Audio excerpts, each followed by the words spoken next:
আসসালামু আলাইকুম। আমরা আজকে অত্যন্ত গুরুত্বপূর্ণ এবং অত্যন্ত ইন্টারেস্টিং একটা ক্লাস করতে যাচ্ছি। আমাদের আজকের সমাসের মাত্র 10 ঘন্টায় আমরা পুরো সমাস শিখতে চাই। এই প্ল্যানের আজকে প্রথম অংশ আমাদের সমাস পার্ট 1। তো আজকের প্রথম অংশে আমরা সমাসের বেসিক জিনিসগুলো শিখে নিতে চাই এবং সেই সঙ্গে আমাদের আজকে সব মিলে 5 দিনে মোট 10 ঘন্টা আমরা ক্লাস করব এবং এই ক্লাসে আমরা সমাসের একেবারে আদ্যপান্ত খুঁটিনাটি বিষয়গুলো আলোচনা করে শিখে নেব ইনশাল্লাহ। আমরা জানি যে আমাদের আসলে সব সময় ব্যাকরণের সবচাইতে কঠিন লাগে যে টপিকটা, সেটা হচ্ছে সমাস। ছোটোবেলা থেকে আমরা সমাস এত করে পড়ি, কিন্তু তারপরেও এই সমাসটা পরীক্ষায় গিয়ে কোনোভাবে কিন্তু আমরা পারি না।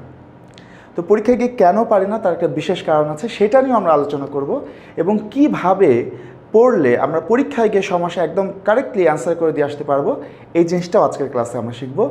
তো আজকের ক্লাসটি সেই কারণে খুবই গুরুত্বপূর্ণ এবং খুবই মজার ক্লাস হতে যাচ্ছে। আমরা সবাই জানি আমাদের ইন্টারমিডিয়েটে কিন্তু সমাস রয়েছে। সমাস থেকে আমাদের ইন্টারমিডিয়েটে প্রশ্ন হয় বাধ্যতামূলকভাবে, এখান থেকে প্রশ্ন হয়। আর দ্বিতীয়ত শুধু আমাদের এই এইচএসসি না, আমাদের এইচএসসি ছাড়াও এরপরে যখন আমরা অ্যাডমিশনে যাব বা তারপরে তুমি সারা জীবনে যত জায়গায় যত ধরনের পরীক্ষায় দাও না কেন, তোমাকে কিন্তু সমাসটা পড়তেই হবে এবং সমাস থেকে কিন্তু প্রশ্ন হবেই। তো সেই কারণে সমাস এমন একটা টপিক যে টপিকটা আমাদের সারা জীবন কাজে লাগে। ব্যাকরণের অন্য টপিকগুলো কোনো সময় নাও লাগতে পারে, কিন্তু সমাস টপিকটা এমন যে এটা তোমার সবসময়ই সারা জীবন কাজে লাগবে। তো সেই জায়গা থেকেই আমাদের এই সমাসটা নিয়ে এত গুরুত্ব দেওয়া এবং যাতে আমরা খুব ভালো করে শিখে নিতে পারি, সামনের জীবনে তোমার যখনই এটা প্রয়োজন হবে তখনই যেন তোমাকে এটা নিয়ে আর বিপদে পড়তে না হয়, সেই জন্য তোমাদের জন্য এই উদ্যোগ। তা আমাদের আজকের ক্লাস সমাস পার্ট 1। আজকে আমাদের টপিক রয়েছে সমাসের সংজ্ঞা, প্রাথমিক আলোচনা এবং সমাস চেনার উপায়। এ হচ্ছে আজকে আমাদের টপিক। আরেকটা হচ্ছে দ্বন্দ্ব সমাস নিয়ে আমরা আলোচনা করব। তো আমরা প্রথমে চলে যেতে চাই সমাসের সংজ্ঞায়। দেখো, প্রথম কথা হচ্ছে সমাস শব্দের অর্থ হচ্ছে সংক্ষেপণ, একাধিক পদের একপদীকরণ। মানে সমাসের মাধ্যমে কি করা হয়, একাধিক পদকে একটা পদে পরিণত করা হয়।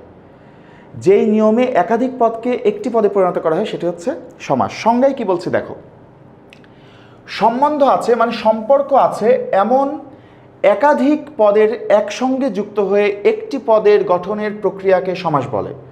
যেমন দেশের সেবা থেকে দেশ সেবা, অর্থাৎ দেখো দেশের সেবা একাধিক পদ ছিল, 2টা পদ ছিল, একটা পদে রূপান্তরিত হলো দেশ সেবা। শান্ত শিষ্ট থেকে শান্ত শিষ্ট, এটা শান্ত ও শিষ্ট থেকে শান্ত শিষ্ট। এরকম খেয়াল করে দেখো, সমাস সম্পর্কে আলোচনা করা হয় কোথায়, শব্দতত্ত্বে। এটা কিন্তু অত্যন্ত গুরুত্বপূর্ণ একটা তথ্য। সমাস ব্যাকরণের শব্দতত্ত্বে আলোচিত হয়। আর সমাস একটি সংস্কৃত ভাষার শব্দ এবং এটি একটি কৃৎ প্রত্যয় সাধিত শব্দ। আর সমাসের বিশ্লেষিত রূপ কি, সম যুক্ত অস যুক্ত অ। তাহলে সমাস কি জিনিস, সম্পর্কযুক্ত একাধিক পদকে মিলিয়ে একটি পদে পরিণত করা হয় যে নিয়মে, সেটি হচ্ছে সমাস। তো সমাস ব্যাকরণের শব্দতত্ত্ব আলোচ্য বিষয়। এটি সমাস শব্দটি এসেছে সংস্কৃত ভাষা থেকে। এটি একটি কৃৎ প্রত্যয় সাধিত শব্দ যার প্রকৃতি প্রত্যয় হচ্ছে সমযুক্ত অসযুক্ত অ। এটা বেসিক। আমরা সমাস নির্ণয়ে ঢুকবো কিছুক্ষণের মধ্যেই। আসো, সমাসের রীতি কোথা থেকে এসেছে দেখো, আমরা যেহেতু ইতিমধ্যেই বলেছি সমাস শব্দটাই কিন্তু এসেছে সংস্কৃত ভাষা থেকে। তো সমাসের রীতি বাংলা ভাষায় এসেছে কোন ভাষা থেকে, সংস্কৃত ভাষা থেকে সমাসের রীতিটা বাংলা ভাষায় এসেছে। এটি শব্দ তৈরি ও প্রয়োগের একটি বিশেষ রীতি। এখানে একটি বিষয় অবশ্যই বুঝতে হবে, আর তা হলো পদের অর্থ সম্বন্ধ ব্যতীত সমাস হয় না। তার মানে ইচ্ছা মতো 2-3টা পদকে মিলিয়ে একটি পদে পরিণত করে দিলেই কিন্তু সমাস হয় না। যেই পদগুলো মিলে একটি পদে পরিণত হবে ওই পদগুলো সবই কিন্তু সম্পর্কযুক্ত হবে, পারস্পরিকভাবে সম্পর্কযুক্ত হতে হবে। তো সমাস শব্দের অর্থ কি বলেছি, সংক্ষেপণ। আরেকটা কি বলেছি, একাধিক পদের একপদীকরণ। অর্থাৎ সমাসের মাধ্যমে একাধিক পদকে মিলিত করে একটি পদে পরিণত করা হয়। তো সমাস সৃষ্টির উদ্দেশ্য কি, সমাস সৃষ্টির উদ্দেশ্য হচ্ছে বাক্যে শব্দের ব্যবহার সংক্ষেপ করা। অর্থাৎ যেমন আমরা যদি বলি সিংহ চিহ্নিত আসন, এটা এক পদে রূপান্তর করলে কি হয়, সিংহাসন। তাহলে কি করলাম আমরা, এই যে তিনটা পদকে একটা পদে পরিণত করলাম, তার ফলে কি হলো, বাক্যের মধ্যে কিন্তু শব্দের পরিমাণ কমে গেল। তাই বলছে বাক্যে শব্দের ব্যবহার সংক্ষেপ করা হচ্ছে সমাসের উদ্দেশ্য। খেয়াল করে দেখো, এই একই কাজ কিন্তু আমাদের সন্ধির মাধ্যমেও করা হয়। সন্ধিতেও কিন্তু একাধিক পদ মিলে একটা পদ তৈরি হয়।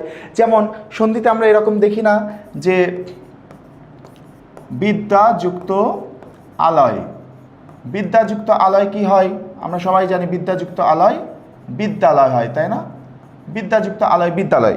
তো খেয়াল করে দেখো, সন্ধির মাধ্যমে তো এটা তো সন্ধি করলাম, সন্ধির মাধ্যমে তো আমরা দেখতে পাচ্ছি যে এই যে বিদ্যা একটা পদ, আলয় একটা পদ, দুইটা পদ মিলে একটা পদে পরিণত হলো। তাহলে সন্ধিতেও তো দুইটা পদ মিলে একটা পদে পরিণত হচ্ছে, আবার সমাসও একাধিক পদ মিলে একটা পদে পরিণত হচ্ছে। তার মানে সন্ধি এবং সমাসের কাজ তো অনেকটা কাছাকাছি, অনেকটা কাছাকাছি হলেও সন্ধি এবং সমাস কিন্তু এক জিনিস নয়, অনেক বিশদ পার্থক্য আছে। খেয়াল করে দেখো, সন্ধি আর সমাস একই মনে হলেও এদের মধ্যে রয়েছে পার্থক্য। পার্থক্যটা কোথায়? সমাসে পদের মিলন ঘটে। কিসের মিলন ঘটে? পদের। আর সন্ধিতে মিলন হয় কিসের? ধ্বনির। এই দুইটা হচ্ছে পার্থক্য। সমাসে মিলন হয় পদের আর সন্ধিতে মিলন হয় ধ্বনির। খেয়াল করে দেখো, সন্ধিতে ধ্বনির মিলন কিভাবে হয়। এই যে আমরা এরকম শিখেছি বিদ্যা, যেমন এই প্লাস চিহ্নের আগে আছে কি, বিদ্যার শেষে আ আছে, আবার প্লাস চিহ্নের পরে কি আছে, আ আছে। তাহলে এখানকার আ ধ্বনি আর এখানকার আ ধ্বনি, এই দুইটা মিলে কিন্তু সন্ধি তৈরি হচ্ছে। তার মানে সন্ধির ক্ষেত্রে দুইটা ধ্বনির মিলন হচ্ছে, কিন্তু সমাসের ক্ষেত্রে একাধিক পদের মিলন হচ্ছে। এটা হচ্ছে বেসিক পার্থক্য। আমরা পার্থক্যগুলো দেখব সামনের অংশে। সমাস নিষ্পন্ন শব্দকে সমস্ত পদ বলে, যা পূর্বপদ ও পরপদের সমন্বয়ে গঠিত। এইগুলো আমরা একটু পরেই দেখব। ঠিক আছে, আমরা সন্ধি এবং সমাসের পার্থক্যটা একটু দেখব। তার আগে আমরা আমাদের সমাসে কি কি থাকে সেইগুলো একটুখানি দেখে নিই। দেখো, সমাসের সাথে সম্পর্কিত 5 ধরনের উপাদান আছে। কত ধরনের উপাদান? 5 ধরনের উপাদান। 5 ধরনের উপাদান কি কি দেখো, আমরা বলছি। একটা হচ্ছে পূর্বপদ, একটা হচ্ছে পরপদ বা উত্তরপদ, একটা হচ্ছে সমস্ত পদ, সমাসবদ্ধ পদ বা সমাস নিষ্পন্ন পদ, একটি হচ্ছে ব্যাস বাক্য বা বিগ্রহ বাক্য, একটি হচ্ছে সমস্যমান পদ। এইগুলো হচ্ছে আমাদের সমাসের উপাদান। এই জিনিসগুলো আমরা এখন শিখব। একদম পয়েন্টে আমরা ঢুকে যাচ্ছি এবার। খুব ভালো করে সামনের সময়টা খেয়াল রাখতে হবে। ঠিক আছে, আমরা একদম সমাসের বেসিক জায়গাতে এবার কিন্তু প্রবেশ করছি। ভালো করে খেয়াল করো। তো আমরা এখানে একটা স্লাইডে দেখতে পাচ্ছি সমাস কিভাবে হয়। আমরা যেমন একটা উদাহরণ দিয়েছিলাম, সিংহ চিহ্নিত আসন সিংহাসন, সেটা আমি এখানে উদাহরণটা দিয়েছি। দেখো, আমি যেটা বললাম যে একাধিক পদ মিলিতভাবে একটি পদে পরিণত হলে সেটাকে বলা হয় সমাস। একাধিক পদ মিলিতভাবে একটি পদে পরিণত হয়। তো খেয়াল করে দেখো, সিংহ চিহ্নিত আসন, কয়টি পদ আছে? 3টি পদ। তো এই 3টি পদ মিলে কিন্তু একটি পদে পরিণত হয়েছে। যেই নিয়মে হয়েছে সেটি হচ্ছে সমাস। ঠিক আছে, এরকম একাধিক পদ মিলিতভাবে একটি পদে পরিণত হলে সেটাকে কি বলা হয়? সমাস। খেয়াল করে দেখো, এই যে সমাসে একাধিক পদকে মিলিত করে যে আমরা একটি পদে পরিণত করছি, একাধিক পদকে মিলিত করার পর যে একটি পদ আমরা পাচ্ছি, এই পদটাকে কি বলা হয়? সমস্ত পদ। এর আরও 2টি নাম আছে, একটু আগে আমরা সেই স্লাইডে দেখিয়েছিলাম। সমস্ত পদ বা সমাসবদ্ধ পদ বা সমাস নিষ্পন্ন পদ। কি বলা হয়? সমস্ত পদ, সমাসবদ্ধ পদ বা সমাস নিষ্পন্ন পদ। আরও একবার বলছি, একাধিক পদকে মিলিত করার পরে যে একটি পদ পাওয়া যায়, এই পদটিকে কি বলে? সমস্ত পদ, সমাসবদ্ধ পদ বা সমাস নিষ্পন্ন পদ। এখন খেয়াল করে দেখো, এই যে সমস্ত পদ, সমস্ত পদের মধ্যে কিন্তু কিছু পদ থাকে। যেমন এই সমস্ত পদের মধ্যে কি আছে দেখো, সিংহ আর একটা আছে আসন, তাই না? সিংহাসন, এর মধ্যে 2টা পদ পাচ্ছি আমরা। কি কি পাচ্ছি? সিংহ আর একটা পাচ্ছি আসন। এই যে সমস্ত পদের মধ্যে যেই পদগুলো থাকে, এইগুলোকে বলা হয় সমস্যমান পদ। কি বলা হয়? সমস্যমান পদ। তাহলে দেখো, যেহেতু সিংহাসনের মধ্যে 2টা পদ আছে, একটা হচ্ছে সিংহ আর একটা হচ্ছে আসন, তাই এই সিংহটা একটা সমস্যমান পদ, আসনটা একটা সমস্যমান পদ। দেখো, সেটা আমরা এখানে দেখিয়েছি। এই যে সিংহ একটা সমস্যমান পদ, আসন একটা সমস্যমান পদ। ঠিক আছে, তাহলে আরও একবার বলছি যে একাধিক পদকে মিলিত করার পর আমরা যে একটি পদ পাচ্ছি, এটাকে বলা হয় সমস্ত পদ। এই সমস্ত পদের মধ্যে কিছু পদ থাকে, যেমন এখানে আছে সিংহ আর আসন, এই সমস্ত পদের মধ্যে যে পদগুলো থাকে সেইগুলোকে বলা হয় সমস্যমান পদ। কি পদ বলা হয়? সমস্যমান পদ। তাহলে এই সমাসটাতে সিংহ একটা সমস্যমান পদ, আসন একটা সমস্যমান পদ। আর এই সমস্যমান পদগুলোর মধ্যে যেটা পূর্বে থাকে সেটা হচ্ছে পূর্বপদ, যেটা পরে থাকে সেটা হচ্ছে পরপদ। দেখো এখানে যে সিংহ আর আসন, এর মধ্যে পূর্বে আছে কি? সিংহ, তাহলে এটা হচ্ছে পূর্বপদ। আর যেটা পরে আছে সেটা হচ্ছে আসন, এটা হচ্ছে পরপদ। এইটা আমরা দেখো এই জায়গাটায় দেখিয়েছি যে সিংহ হচ্ছে পূর্বপদ আর আসন হচ্ছে পরপদ। পরপদ এর আরেক নাম হচ্ছে উত্তরপদ। পরপদ এর আরেক নাম কি? উত্তরপদ। এখন দেখো এই যে সমস্ত পদ, এই সমস্ত পদকে ভাঙলে কিন্তু আমরা একটা বাক্য পাই, তাই না? এই যে সিংহাসনকে ভেঙে আমরা কি পেয়েছি? সিংহ চিহ্নিত আসন। সমস্ত পদকে ভাঙলে যেই বাক্যটা আমরা পাই, এই বাক্যটাকে কি বলা হয়? ব্যাস বাক্য, বিগ্রহ বাক্য বা সমাস বাক্য। এই যে সিংহ চিহ্নিত আসন যে বাক্যটা পেলাম, এই বাক্যকে কি বলা হয়? ব্যাস বাক্য, বিগ্রহ বাক্য বা সমাস বাক্য। তাহলে এবার ভালো করে দেখো, আমি আরও একবার বলছি, এটা ভালো করে মাথায় ঢুকিয়ে নাও, ঠিক আছে? খুবই গুরুত্বপূর্ণ, কারণ সমাস আমরা যখন নির্ণয় করতে যাব তখন এই প্রত্যেকটা টার্ম কিন্তু আমাদের মাথায় থাকতে হবে। তাহলে আরেকবার দেখো, সমাসের নিয়মে একাধিক পদকে মিলিত করার পর যেই পদটা পাওয়া যায় এটাকে বলা হয় সমস্ত পদ। এই সমস্ত পদকে ভাঙলে যে বাক্যটা পাওয়া যায় এই বাক্যটাকে বলা হয় ব্যাস বাক্য, বিগ্রহ বাক্য বা সমাস বাক্য। এখন সমস্ত পদের মধ্যে কিছু পদ থাকে, যেমন এখানে আছে সিংহ আর আসন। তো সমস্ত পদের মধ্যে যেই পদগুলো থাকে সেইগুলোকে বলা হয় সমস্যমান পদ। কি পদ বলে? সমস্যমান পদ। সেই কারণে এখানে সিংহ একটা সমস্যমান পদ, আসন একটা সমস্যমান পদ। আর সমস্যমান পদগুলোর মধ্যে যেটা পূর্বে থাকে সেটা হচ্ছে পূর্বপদ, আর যেটা পরে থাকে সেটা হচ্ছে পরপদ বা উত্তরপদ। ঠিক আছে? এখন খেয়াল করে দেখো, এটা হচ্ছে আমাদের বেসিক জিনিস। আমরা একটু সমাস নির্ণয়ের দিকে যাব, তার আগে আমরা সন্ধি ও সমাসের পার্থক্যটা দেখে নিই। দেখো, আগে বলেছি সন্ধিতে পদের মিলন ঘটে আর সমাসে পদের মিলন ঘটে, আর সন্ধিতে কিসের মিলন হয়? ধ্বনির। সমাসে পদের মিলন আর সন্ধিতে ধ্বনির মিলন হয়। তো এদের পার্থক্যগুলোকে একটু দেখি। দেখো সন্ধির ক্ষেত্রে আমরা বলছি এটি শব্দের পাশাপাশি ধ্বনিগত মিলনে হয়। সন্ধিতে ধ্বনির মিলন হয়, কিন্তু সমাসের ক্ষেত্রে পদের অর্থগত মিলনে হয়। এটা হচ্ছে মূল পার্থক্য। সন্ধিতে ধ্বনির মিলন হয় আর সমাসে পদের মিলন হয়। সন্ধির মিলনটা হচ্ছে উচ্চারণগত, কারণ সন্ধিতে শুধু উচ্চারণের ব্যাপারটা ঘটে। দেখো, বিদ্যা আলয় উচ্চারণ করলে বিদ্যালয়, এই যে বিদ্যা আলয় একসাথে উচ্চারণ করলে বিদ্যালয়, তার মানে সন্ধির ক্ষেত্রে আমাদের কিন্তু উচ্চারণটা পরিবর্তন হচ্ছে, কিন্তু সমাসের মিলনটা কীরকম? অর্থগত। সন্ধির মিলনটা হচ্ছে উচ্চারণগত, এই দুটা মিলে একটা ভিন্ন উচ্চারণ দিচ্ছে। বিদ্যা আলয় বিদ্যালয় ভিন্ন উচ্চারণ দিচ্ছে, কিন্তু সমাসের মিলনটা কিন্তু শুধু উচ্চারণগত না, এটা অর্থগত।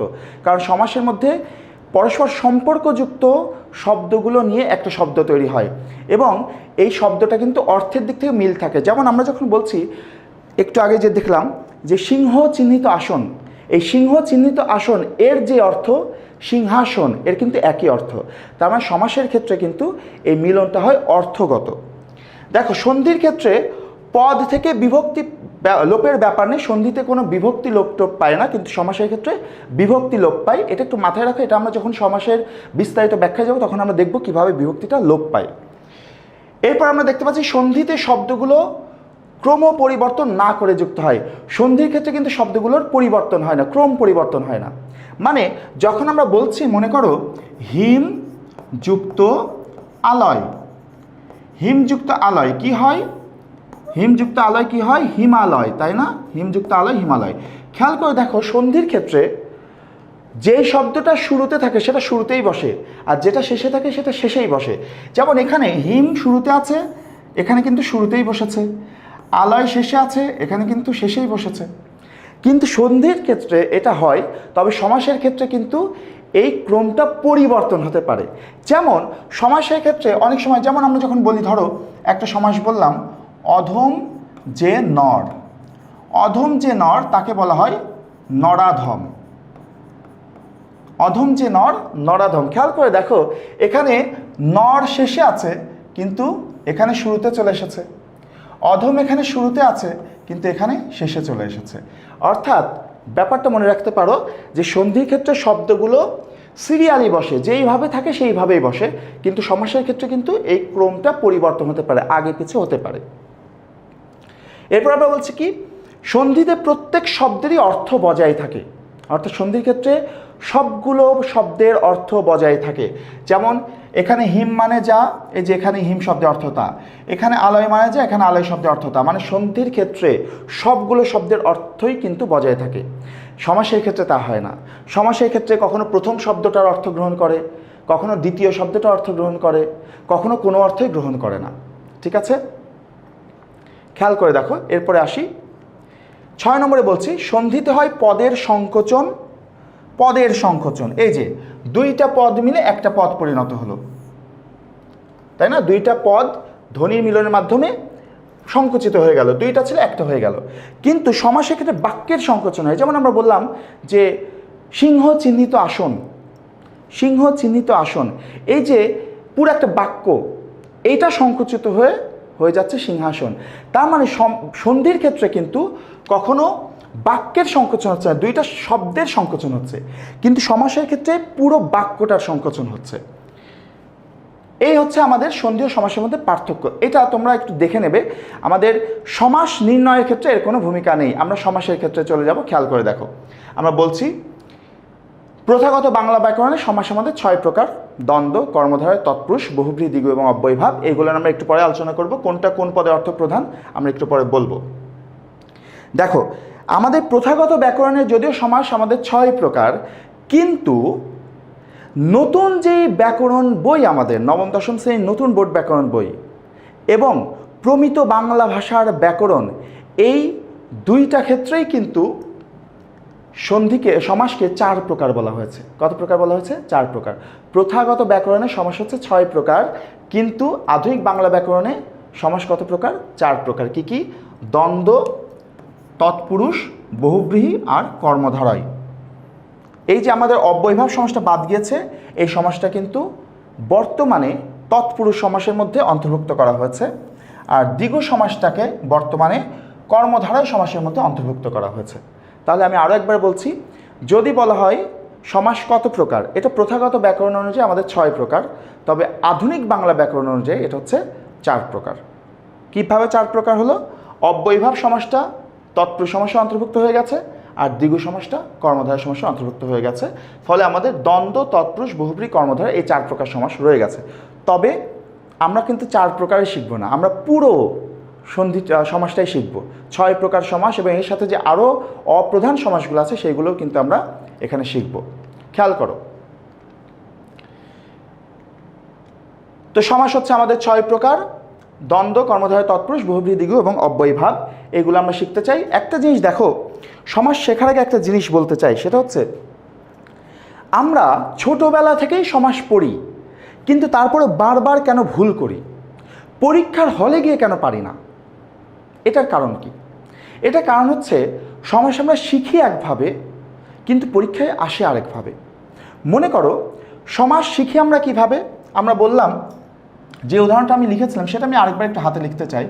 মনে করো, যখন বলছি সিংহ চিহ্নিত আসন, সিংহ চিহ্নিত আসন কি হয়? সিংহাসন, তাই না? একটু আগে আমরা দেখলাম সিংহ চিহ্নিত আসন, সিংহাসন। খেয়াল করে দেখো, এটা হচ্ছে একটা কর্মধারয় সমাস, সেটা আমি একটু পরে শিখব।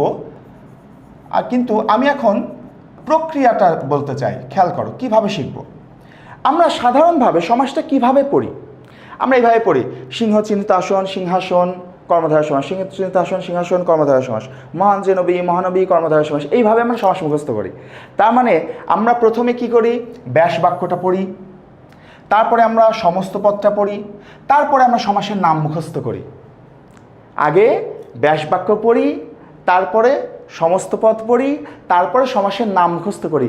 কিন্তু দেখো, আমাদের পরীক্ষায় কখনোই কিন্তু প্রশ্ন আসে না যে সিংহ চিহ্নিত আসন কোন সমাস, তাই না? আমাদের পরীক্ষায় এইচএসসিতে প্রশ্ন আসে কিভাবে? আমাদের প্রশ্ন আসে নিচের শব্দগুলোর ব্যাস বাক্য সহ সমাসের নাম লেখো।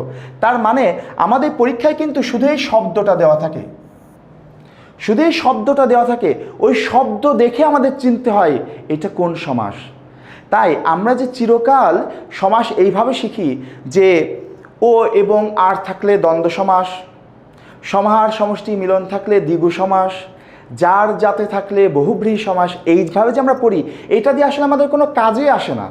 কারণ আমাদের পরীক্ষায় ওই ব্যাস বাক্যটা তো আসেই না, পরীক্ষায় তো ওই সমাহার সমষ্টি মিলন থাকেই না, পরীক্ষায় ওই ও এবং আর তো থাকেই না, তাই না?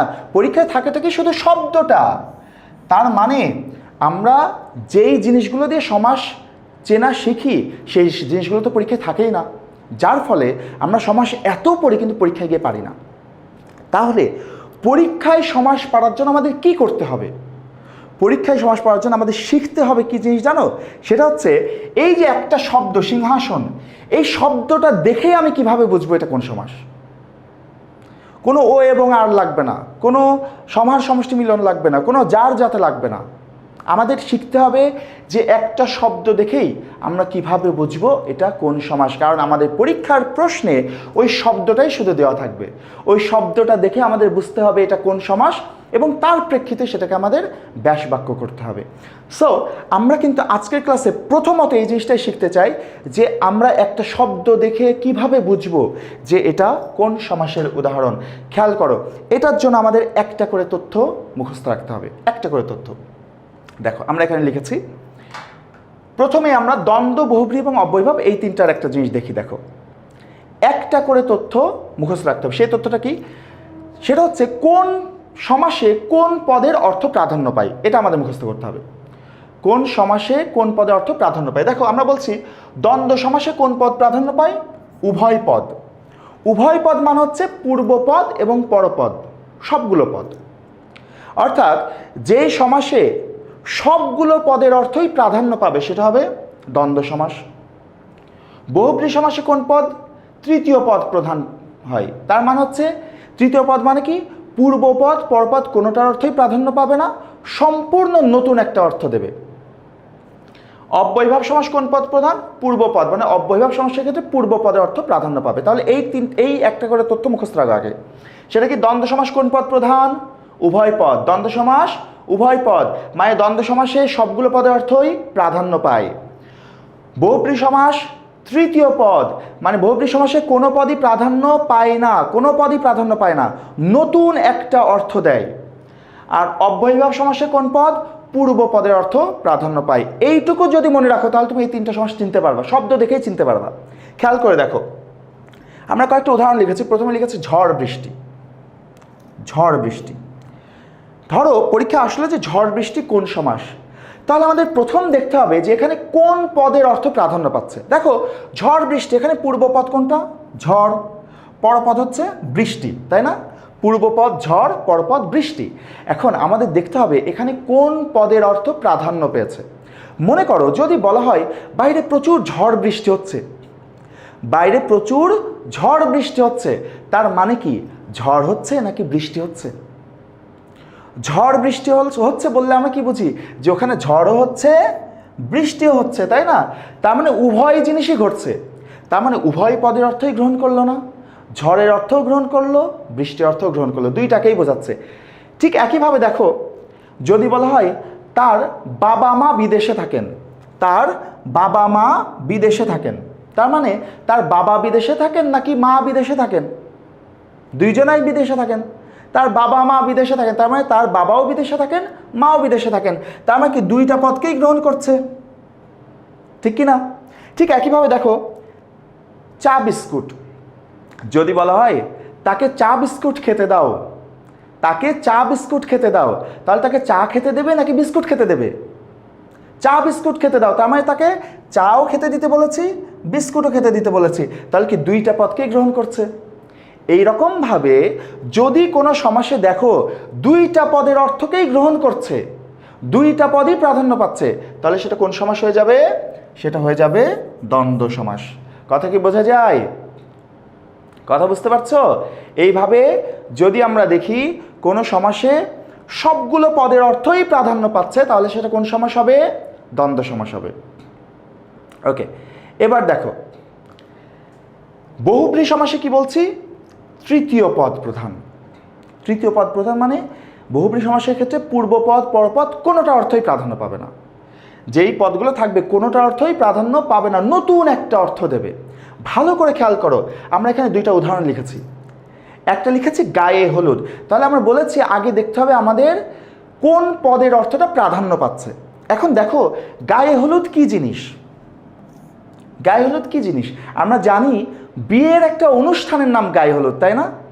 গায়ে হলুদ একটা অনুষ্ঠানের নাম, ঠিক কি না? গায়ে হলুদ একটা অনুষ্ঠানের নাম, বিয়ের একটা অনুষ্ঠান। তো খেয়াল করে দেখো, তার মানে গায়ে হলুদ বলতে কি আমরা গাকে বুঝি?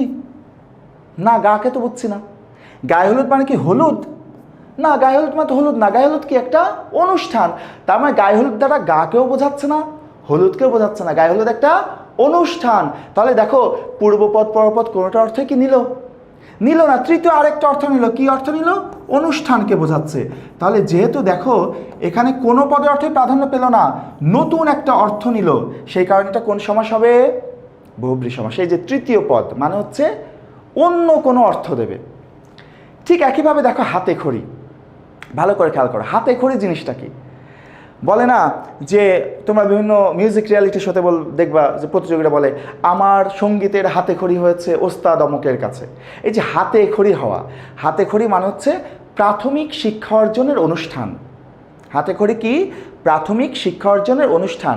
এখন যেমন ধরো আমাদের সমাজে এখন বাচ্চাদের নানান অনুষ্ঠান হয়, যেমন বেবি শাওয়ার, বাচ্চাকে প্রথমবার যেদিন গোসল করে সেটা একটা অনুষ্ঠান হয়। তারপরে বাচ্চাদের মুখে ভাত অনুষ্ঠান হয়, প্রথম যেদিন ভাত খাওয়া সেটা অনুষ্ঠান হয়, হয় না?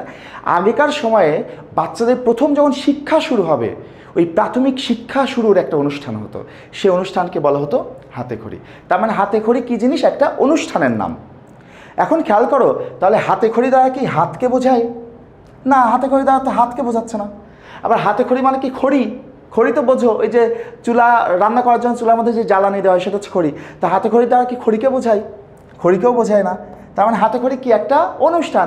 তাহলে দেখো হাতে খড়ি দ্বারা হাতকেও বোঝাচ্ছে না, খড়িকেও বোঝাচ্ছে না, কি বোঝাচ্ছে? একটা অনুষ্ঠানকে বোঝাচ্ছে। তার মানে পূর্বপদ পরপদ কোনোটা অর্থই প্রাধান্য পাচ্ছে না, সম্পূর্ণ নতুন আরেকটা অর্থ দিচ্ছে। সেই কারণে এটা কোন সমাস হবে? এটা হবে আমাদের এই যে বহুব্রীহি সমাস। কথা কি বোঝা যায়? তার মানে আমাদের যদি দেখি সমাসের সবগুলো পদের অর্থই প্রাধান্য পাচ্ছে তাহলে সেটা দ্বন্দ্ব সমাস, আর যদি দেখি কোনো পদের অর্থই প্রাধান্য পাচ্ছে না তাহলে সেটা বহুব্রীহি সমাস। তাহলে এখন ভালো করে খেয়াল করে দেখো যে দ্বন্দ্ব সমাসে সবগুলো পদের অর্থই গ্রহণ করছে, বহুব্রীহি সমাসে কোনো পদের অর্থই প্রাধান্য পাচ্ছে না। তার মানে কি দুইটা সম্পূর্ণ বিপরীত না? এখানে সবগুলো পদের অর্থই প্রাধান্য পাচ্ছে, এখানে কোনো পদই প্রাধান্য পাচ্ছে না। তার মানে দুইটা সম্পূর্ণ বিপরীত। সেই কারণে যদি বলা হয় দ্বন্দ্ব সমাসের বিপরীত সমাস কোনটা? বহুব্রীহি সমাস। তাহলে যদি বলা হয় বহুব্রীহি সমাসের বিপরীত সমাস কোনটা? দ্বন্দ্ব। কথা কি বুঝতে পেরেছো?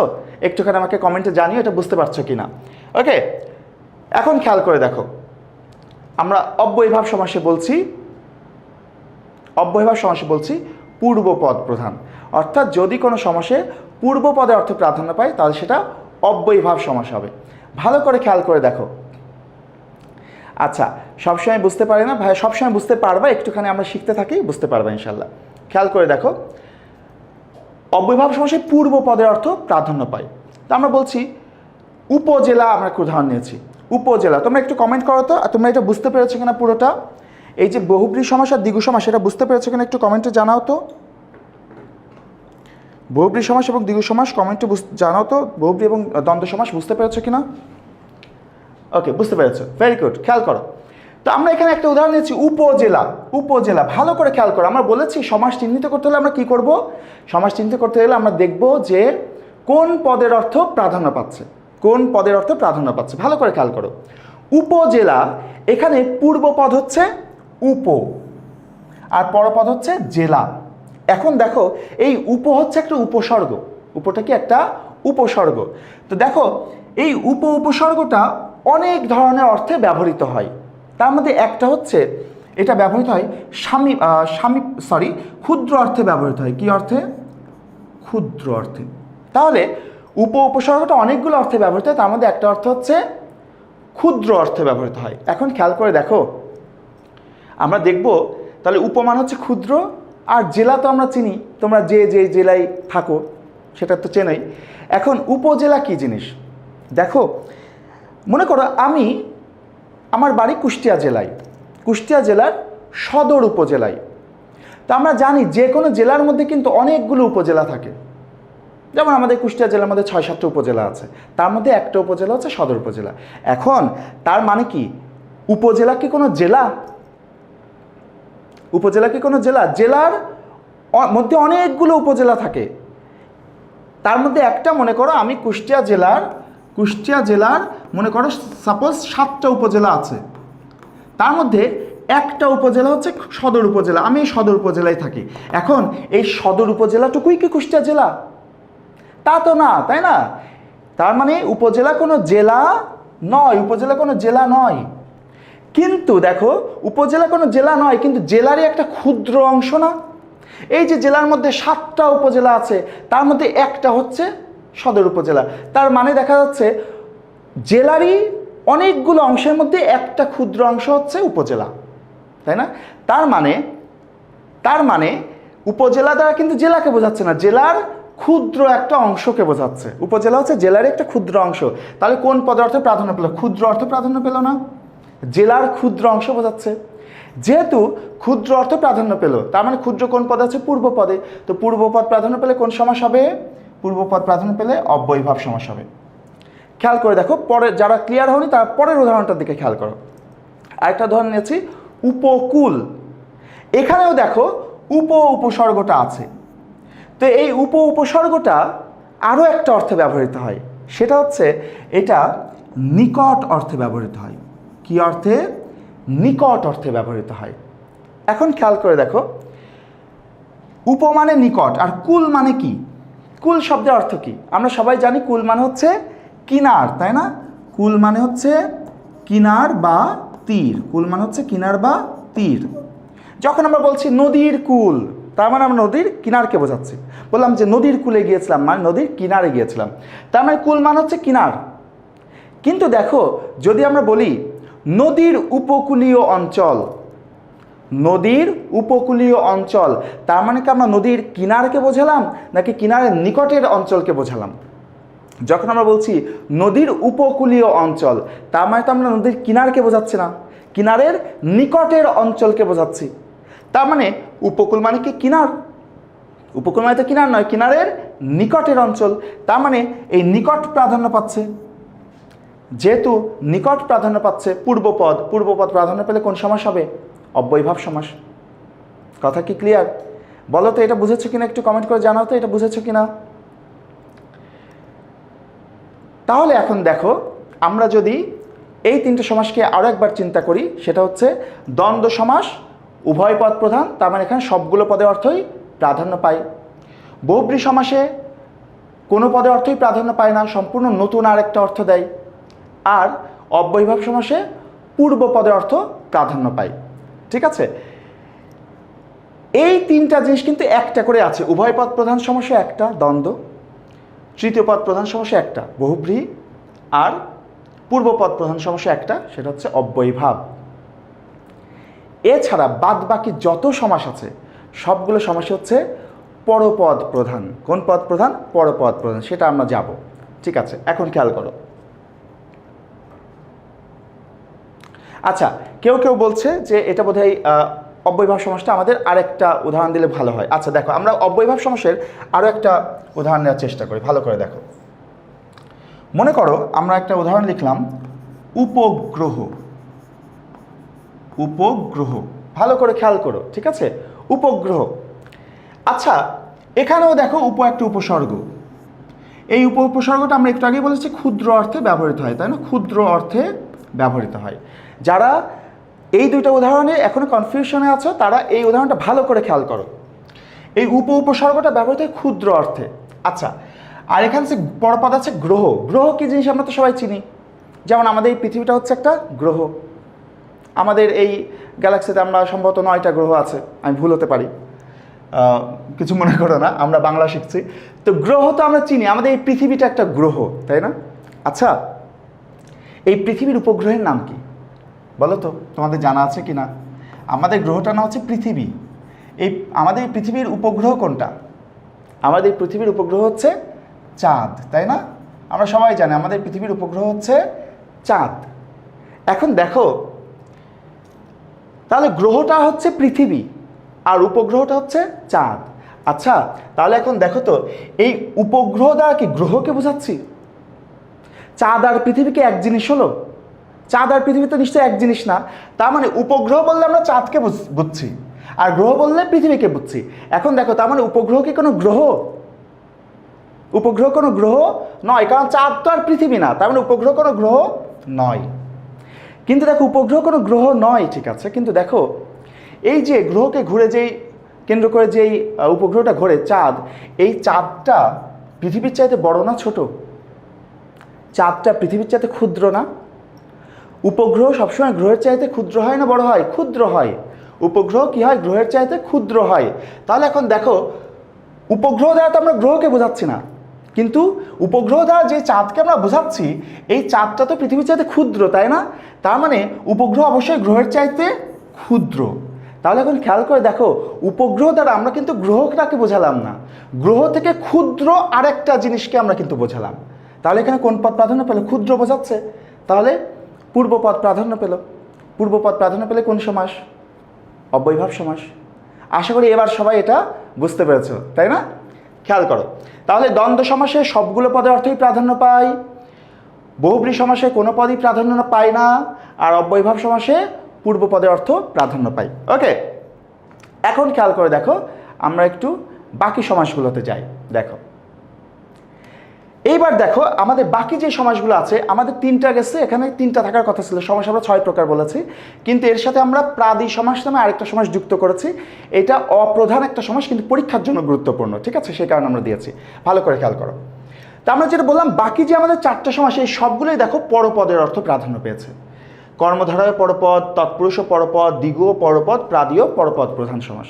তার মানে এই সবগুলোতেই পরপদের অর্থ প্রাধান্য পাই। এখন খেয়াল করে দেখো, যদি আমরা দেখি কোনো সমাসে পরপদের অর্থ প্রাধান্য পেয়েছে, তাহলে আমরা বুঝবো এই 4টা সমাসের যে কোনো একটা হবে। ভালো করে খেয়াল করো। তাহলে আমরা আগেই আরও একবার মনে করে দিই, সমাস নির্ণয় করতে হলে আমাদের প্রথম কি দেখতে হবে? কোন পদের অর্থ প্রাধান্য পাচ্ছে। প্রথম কি দেখতে হবে? কোন পদের অর্থ প্রাধান্য পাচ্ছে, তাই না? এখন আমরা সেটা দেখব। দেখো, আমরা কয়েকটা উদাহরণ লিখেছি। দেখো, আমরা লিখেছি সিংহাসন। ভালো করে খেয়াল করো, আমাদের তাহলে আগে দেখতে হবে সিংহাসন, এখানে পূর্বপদ হচ্ছে সিংহ, পরপদ হচ্ছে আসন। তাহলে আমাদের এখানে দেখতে হবে যে কোন পদের অর্থটা প্রাধান্য পাচ্ছে, ঠিক আছে? এখন দেখো, যদি বলা হয় সম্রাট বাবর সিংহাসনে আরোহণ করলেন, সম্রাট বাবর সিংহাসনে আরোহণ করলেন, তার মানে কি সম্রাট বাবর সিংহের উপর বসলেন নাকি আসনে বসলেন? অবশ্যই আসনে বসলেন, তাই না? কারণ সিংহাসন বলতে তো আমরা আর সিংহকে বুঝি না। সিংহাসন বলতে আমরা কি বুঝি? সিংহাসন বলতে আমরা একটা আসনকে বুঝি, তাই না? একটা রাজকীয় আসন, সেটাকে আমরা বলি সিংহাসন। তার মানে সিংহাসন বলতে কিন্তু আমরা সিংহকে বুঝছি না, সিংহাসন বলতে আমরা কি বুঝি? আসনকে বুঝি। তা আসন দেখো কোন পদে আছে? পরপদে। তার মানে এখানে পরপদের অর্থে প্রাধান্য পেল, ঠিক কি না? খেয়াল করে দেখো, চা বাগান। আচ্ছা, যদি বলা হয় ওই যে ওইটা একটা চা বাগান, ওইটা একটা চা বাগান, তার মানে ওইটা একটা চা নাকি ওইটা একটা বাগান? কোনটা? ওই যে ওইটা একটা চা বাগান, তার মানে ওইটাকে একটা চা নাকি ওইটা একটা বাগান? ওটা অবশ্যই একটা বাগান, তাই না? তার মানে চা বাগান বললে আমরা কোনটাকে বুঝি? বাগানকে বুঝি, তাই না? বাগান। তাহলে বাগান কোন পদে আছে? দেখো, পরপদে। খেয়াল করো, চৌরাস্তা। চৌ মানে কি? চৌ মানে হচ্ছে 4। এখন দেখো, চৌরাস্তা জিনিসটা কি? 4টা নদী মিলিত হলে কি চৌরাস্তা হয়? হয় না। 4টা ছাগল মিলিত হলে কি চৌরাস্তা হয়? হয় না। 4টা গাধা মিলিত হলে কি চৌরাস্তা হয়? হয় না। চৌরাস্তা হতে হলে অবশ্যই কি লাগবে? রাস্তা লাগবে, তাই না? চৌরাস্তা হতে গেলে অবশ্যই 4টা রাস্তা লাগবে। তো রাস্তা ছাড়া কি কখন চৌরাস্তা হওয়া সম্ভব? সম্ভব না। তার মানে রাস্তা ছাড়া কোনোভাবেই চৌরাস্তা হয় না। তাহলে এখানে কোন পদ প্রাধান্য পেল? পরপদ, ঠিক আছে না? আবার দেখো প্রভাত। ভালো করে খেয়াল করো প্রভাত শব্দটা। দেখো, প্র একটা উপসর্গ। এই শব্দের অর্থ হচ্ছে প্রকৃষ্ট বা উত্তম, প্রকৃষ্ট বা উত্তম। দেখো, ইংরেজির সাথে কিন্তু এটাতে মিল আছে। আমরা বলি না কথায় কথায় যে তোমাকে এই কাজে প্রো হতে হবে, তোমাদের এই কাজে প্রো হতে হবে। প্রো মানে আমরা কি বুঝি, যে আরও দক্ষ হতে হবে, উত্তম হতে হবে, উৎকৃষ্ট হতে হবে। এই বাংলাতে এই প্রো কিন্তু একই জিনিস, ঠিক আছে? প্রো মানে হচ্ছে উত্তম। এখন দেখো এর সাথে যে ভাত আছে, আচ্ছা এই ভাত শব্দের অর্থ কি? এই যে ভাত, এর অর্থ কি? আমরা মনে করি ভাত শব্দের অর্থ হচ্ছে খাওয়ার জিনিস, তাই না? অন্ন, খাবার। কিন্তু দেখো ভাত শব্দে কিন্তু আরও একটা অর্থ আছে। ভাত শব্দের অর্থ হচ্ছে আলোকিত। ভাত শব্দের অর্থ কি? ভাত শব্দের অর্থ হচ্ছে আলোকিত। আলোকিত, ভাত শব্দের অর্থ হচ্ছে আলোকিত। ভালো করে খেয়াল করে দেখো, তোমরা ওই কবিতাটা কি কখনো দেখেছো, যে জন দিবসে মনের হরষে জ্বালাই মোমের বাতি, আশু গৃহে তার দেখিবে না আর নিশীথে প্রদীপ ভাতি। প্রদীপ ভাতি মানে প্রদীপের আলো, ভাতি মানে হচ্ছে আলো, আর ভাত মানে হচ্ছে আলোকিত। খেয়াল করো, তোমরা চড়ুই ভাতি নামে একটা শব্দ শুনেছ না? চড়ুই ভাতি, চড়ুই ভাতি কি জিনিস তোমরা সবাই জানো। চড়ুই ভাতি বলতে আমরা কি বুঝি? চড়ুই ভাতি বলতে আমরা একটা পিকনিককে বুঝি। চড়ুই ভাতি হচ্ছে পিকনিককে বলে, তাই না? পিকনিককে চড়ুই ভাতি বলে। কিন্তু খেয়াল করে দেখো, চড়ুই ভাতি, পিকনিকের নাম চড়ুই ভাতি কেন?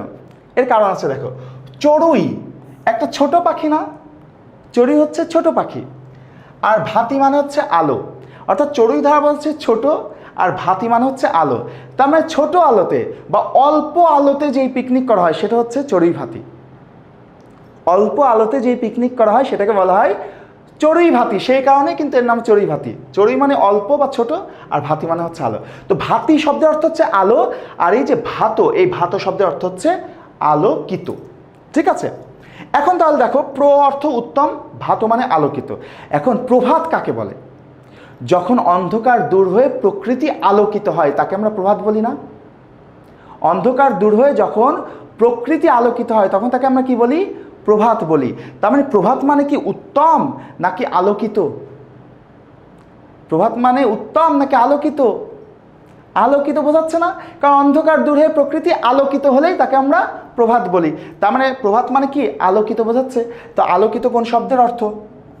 ভাত। ভাত অর্থ আলোকিত। তার মানে এখানে কোন পদ প্রাধান্য পেল? ভাত প্রাধান্য পেল। তার মানে পরপদের অর্থ প্রাধান্য পেল। ক্লিয়ার? তো এখন খেয়াল করে দেখো। আচ্ছা,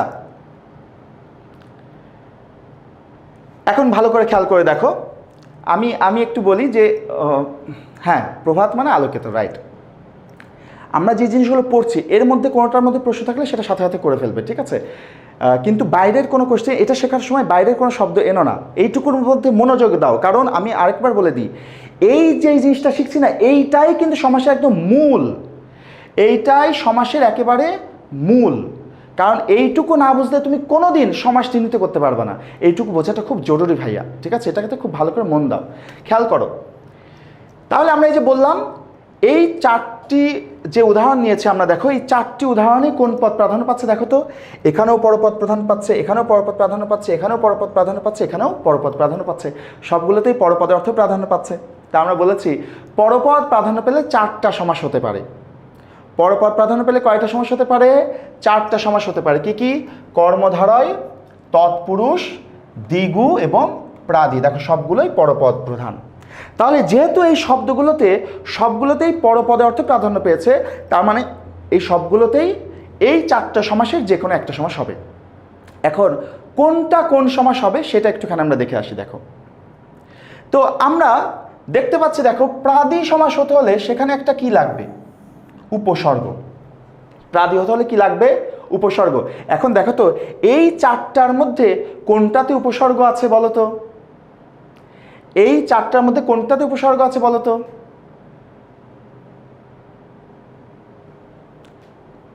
কমেন্ট করো তো, এই চারটার মধ্যে কোনটাতে উপসর্গ আছে?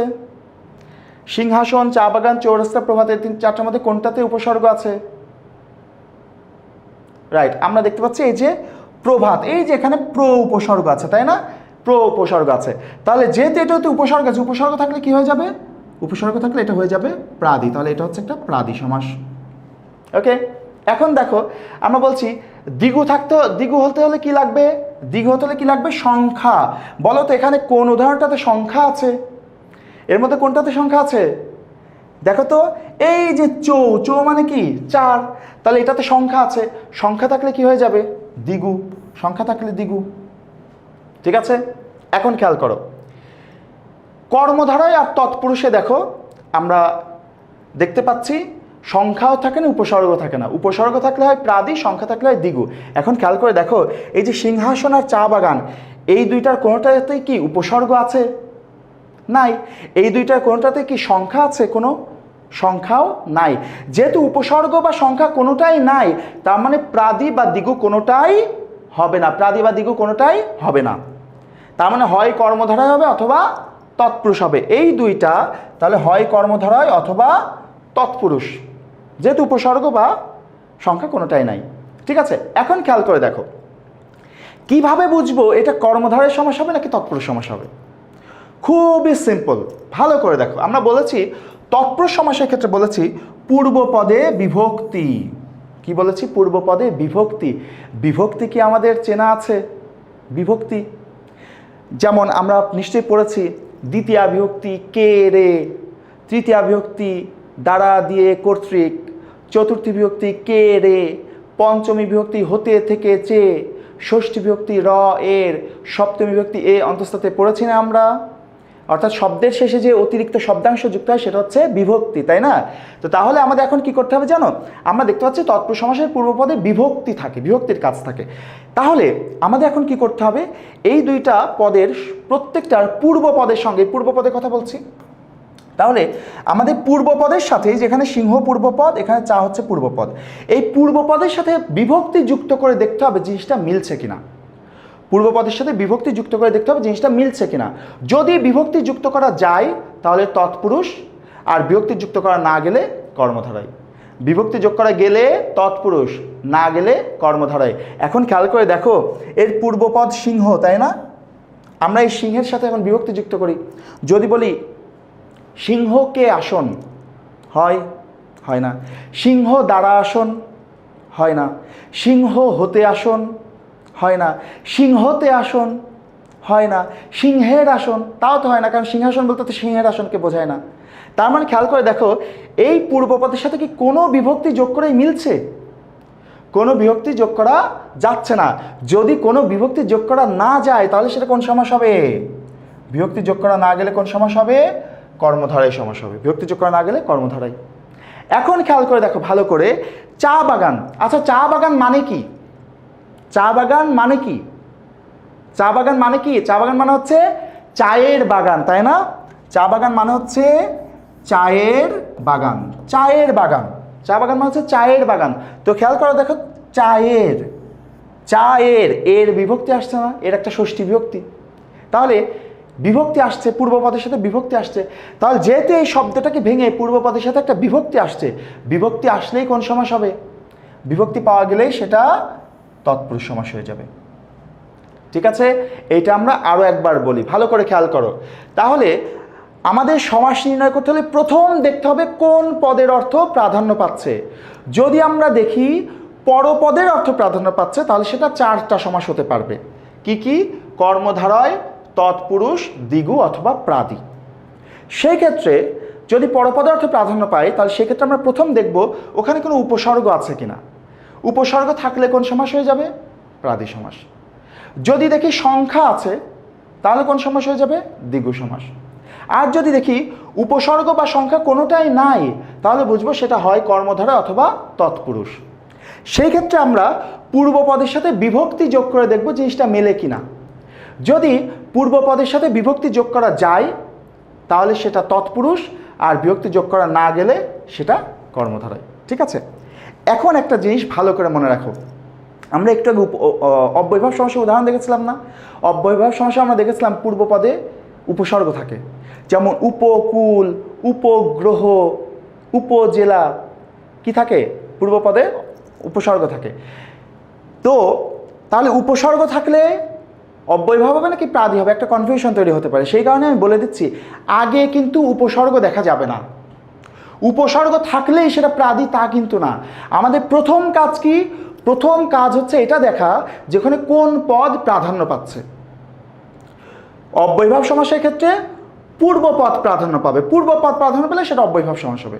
আর যদি পরপদ প্রাধান্য পায়, পরপদ প্রাধান্য পেলে তখন আমরা দেখব ওখানে কোনো উপসর্গ আছে কিনা। যদি পরপদ প্রাধান্য পাই এবং সেখানে একটা উপসর্গ থাকে তাহলে সেটা প্রাদি সমাস হবে। অর্থাৎ অব্যয়ীভাব সমাস আর প্রাদি সমাসের মধ্যে কিন্তু ব্যাপক পার্থক্য। অব্যয়ীভাবে পূর্বপদের অর্থ প্রাধান্য পায় আর প্রাদি সমাসে কিন্তু পরপদের অর্থ প্রাধান্য পায়। ঠিক আছে, তাই আগেই কিন্তু উপসর্গ দেখলে চলবে না, আগেই সংখ্যা দেখলে কিন্তু হবে না, আগে কি দেখতে হবে, কোন পদের অর্থ প্রাধান্য পেয়েছে। ঠিক আছে, যদি পরপদ প্রাধান্য পায় তখন আমরা দেখব ওখানে উপসর্গ আছে কিনা, উপসর্গ থাকলে প্রাদি, দেখব সংখ্যা আছে কিনা, সংখ্যা থাকলে দ্বিগু। কথা ক্লিয়ার? তাহলে এখন আমি আরও একবার বলি, দেখো আমাদের যে 7 প্রকার সমাস আমরা এখন শিখলাম, কোনটা কোন পদ প্রধান সেটা আমরা আরেকবার একটু মনে করে নিই, খেয়াল করে দেখো। তাহলে দ্বন্দ্ব সমাস কোন পদ প্রধান? উভয় পদ প্রধান, তার মানে দ্বন্দ্ব সমাসে সকল পদের অর্থ প্রাধান্য পাই। বহুব্রী সমাসে কোনো পদই প্রাধান্য পায় না, তৃতীয় পদ প্রাধান্য পায়। অব্যয়ীভাব সমাসে পূর্ব পদ প্রাধান্য পায়। আর পরপদ প্রাধান্য পেলে 4টা সমাস হয়, সেগুলো কি কি? কর্মধারয়, তৎপুরুষ, দ্বিগু এবং প্রাদি। সেক্ষেত্রে যদি উপসর্গ থাকে তাহলে প্রাদি হবে, যদি সংখ্যা থাকে তাহলে দ্বিগু সমাস হবে, যদি বিভক্তি যোগ করা যায় তাহলে তৎপুরুষ হবে, আর বিভক্তি যোগ করা না গেলে কর্মধারা হবে। কথা কি ক্লিয়ার? আচ্ছা, কোন পদের প্রাধান্য পাচ্ছে এটা যদি কোনো কোনো ক্ষেত্রে তোমার বুঝতে সমস্যা হয়, এটা নিয়ে একেবারেই চিন্তা করো না, কারণ আমরা এই পুরো 10 ঘন্টার সমাসের ক্লাসে কিছু না হলেও 100টা উদাহরণ আমরা সলভ করব যেগুলো পরীক্ষায় আসে। সুতরাং তোমার প্রত্যেকটা উদাহরণ ভেঙে ভেঙে বুঝিয়ে দেবো যে এখানে কীভাবে কোন পদ প্রাধান্য পাচ্ছে। সুতরাং একেবারেই কোনোভাবেই চিন্তা করো না, ঠিক আছে? ওকে, তাহলে এখন খেয়াল করো, আমাদের এইটুকু যদি আমরা বুঝে থাকি তাহলে কিন্তু আমরা সমাসটা চিহ্নিত করতে পারবো। এইটুকু বুঝে থাকলে আমরা সমাসটা চিহ্নিত করতে পারবো। আমি আরও 1-2টা উদাহরণ এখানে একটু লিখতে চাই, ভালো করে খেয়াল করো। দেখো, শুরুর দিকে আমি আরেকটা উদাহরণ বলেছিলাম, সেটা হচ্ছে মহানবী। মহানবী, আচ্ছা আমরা একটু দেখতে চাই মহানবী কোন সমাস। ঠিক আছে, আমরা এতক্ষণ যেইভাবে জিনিসগুলো শিখলাম ঠিক সেইভাবে আমরা সমাসটা নির্ণয় করব। ভালো করে দেখো, এখন আমাদের তাহলে সমাস নির্ণয় করতে হলে প্রথম কি দেখতে হবে? কোন পদের অর্থ প্রাধান্য পাচ্ছে, কোন পদের অর্থ প্রাধান্য পাচ্ছে সেটা দেখতে হবে। এখন তাহলে দেখো তো, মহানবী, এখানে পূর্বপদ হচ্ছে মহা, পরপদ হচ্ছে নবী। আচ্ছা, মহানবী বলতে আমরা মহাকে বুঝি নাকি মহানবী একজন নবী? মহানবী বলতে আমরা মহাকে বুঝি নাকি মহানবী একজন নবী? বলো তো। মহানবী অবশ্যই একজন নবী, তাই না? মহানবী একজন নবী। তো তার মানে নবী কোন পদে আছে? পরপদে। তার মানে এখানে কোন পদের অর্থ প্রাধান্য পাচ্ছে? পরপদের অর্থ প্রাধান্য পাচ্ছে। এখন খেয়াল করে দেখো, যদি পরপদের অর্থ প্রাধান্য পায় তাহলে আমাদের কয়টা সমাস হতে পারবে? 4টা সমাস হতে পারবে। কি কি? কর্মধারয়, তৎপুরুষ, দ্বিগু এবং প্রাদি। এখন খেয়াল করে দেখো, সেক্ষেত্রে এখানে দেখো তো, এখানে কি কোনো উপসর্গ আছে? এখানে কোনো উপসর্গ নাই। উপসর্গ নাই তাহলে প্রাদি হচ্ছে না। এখানে কি কোনো সংখ্যা আছে? সংখ্যাও নাই, তার মানে সংখ্যা নাই, তার মানে দ্বিগুও হচ্ছে না। তাহলে এখন কি করব?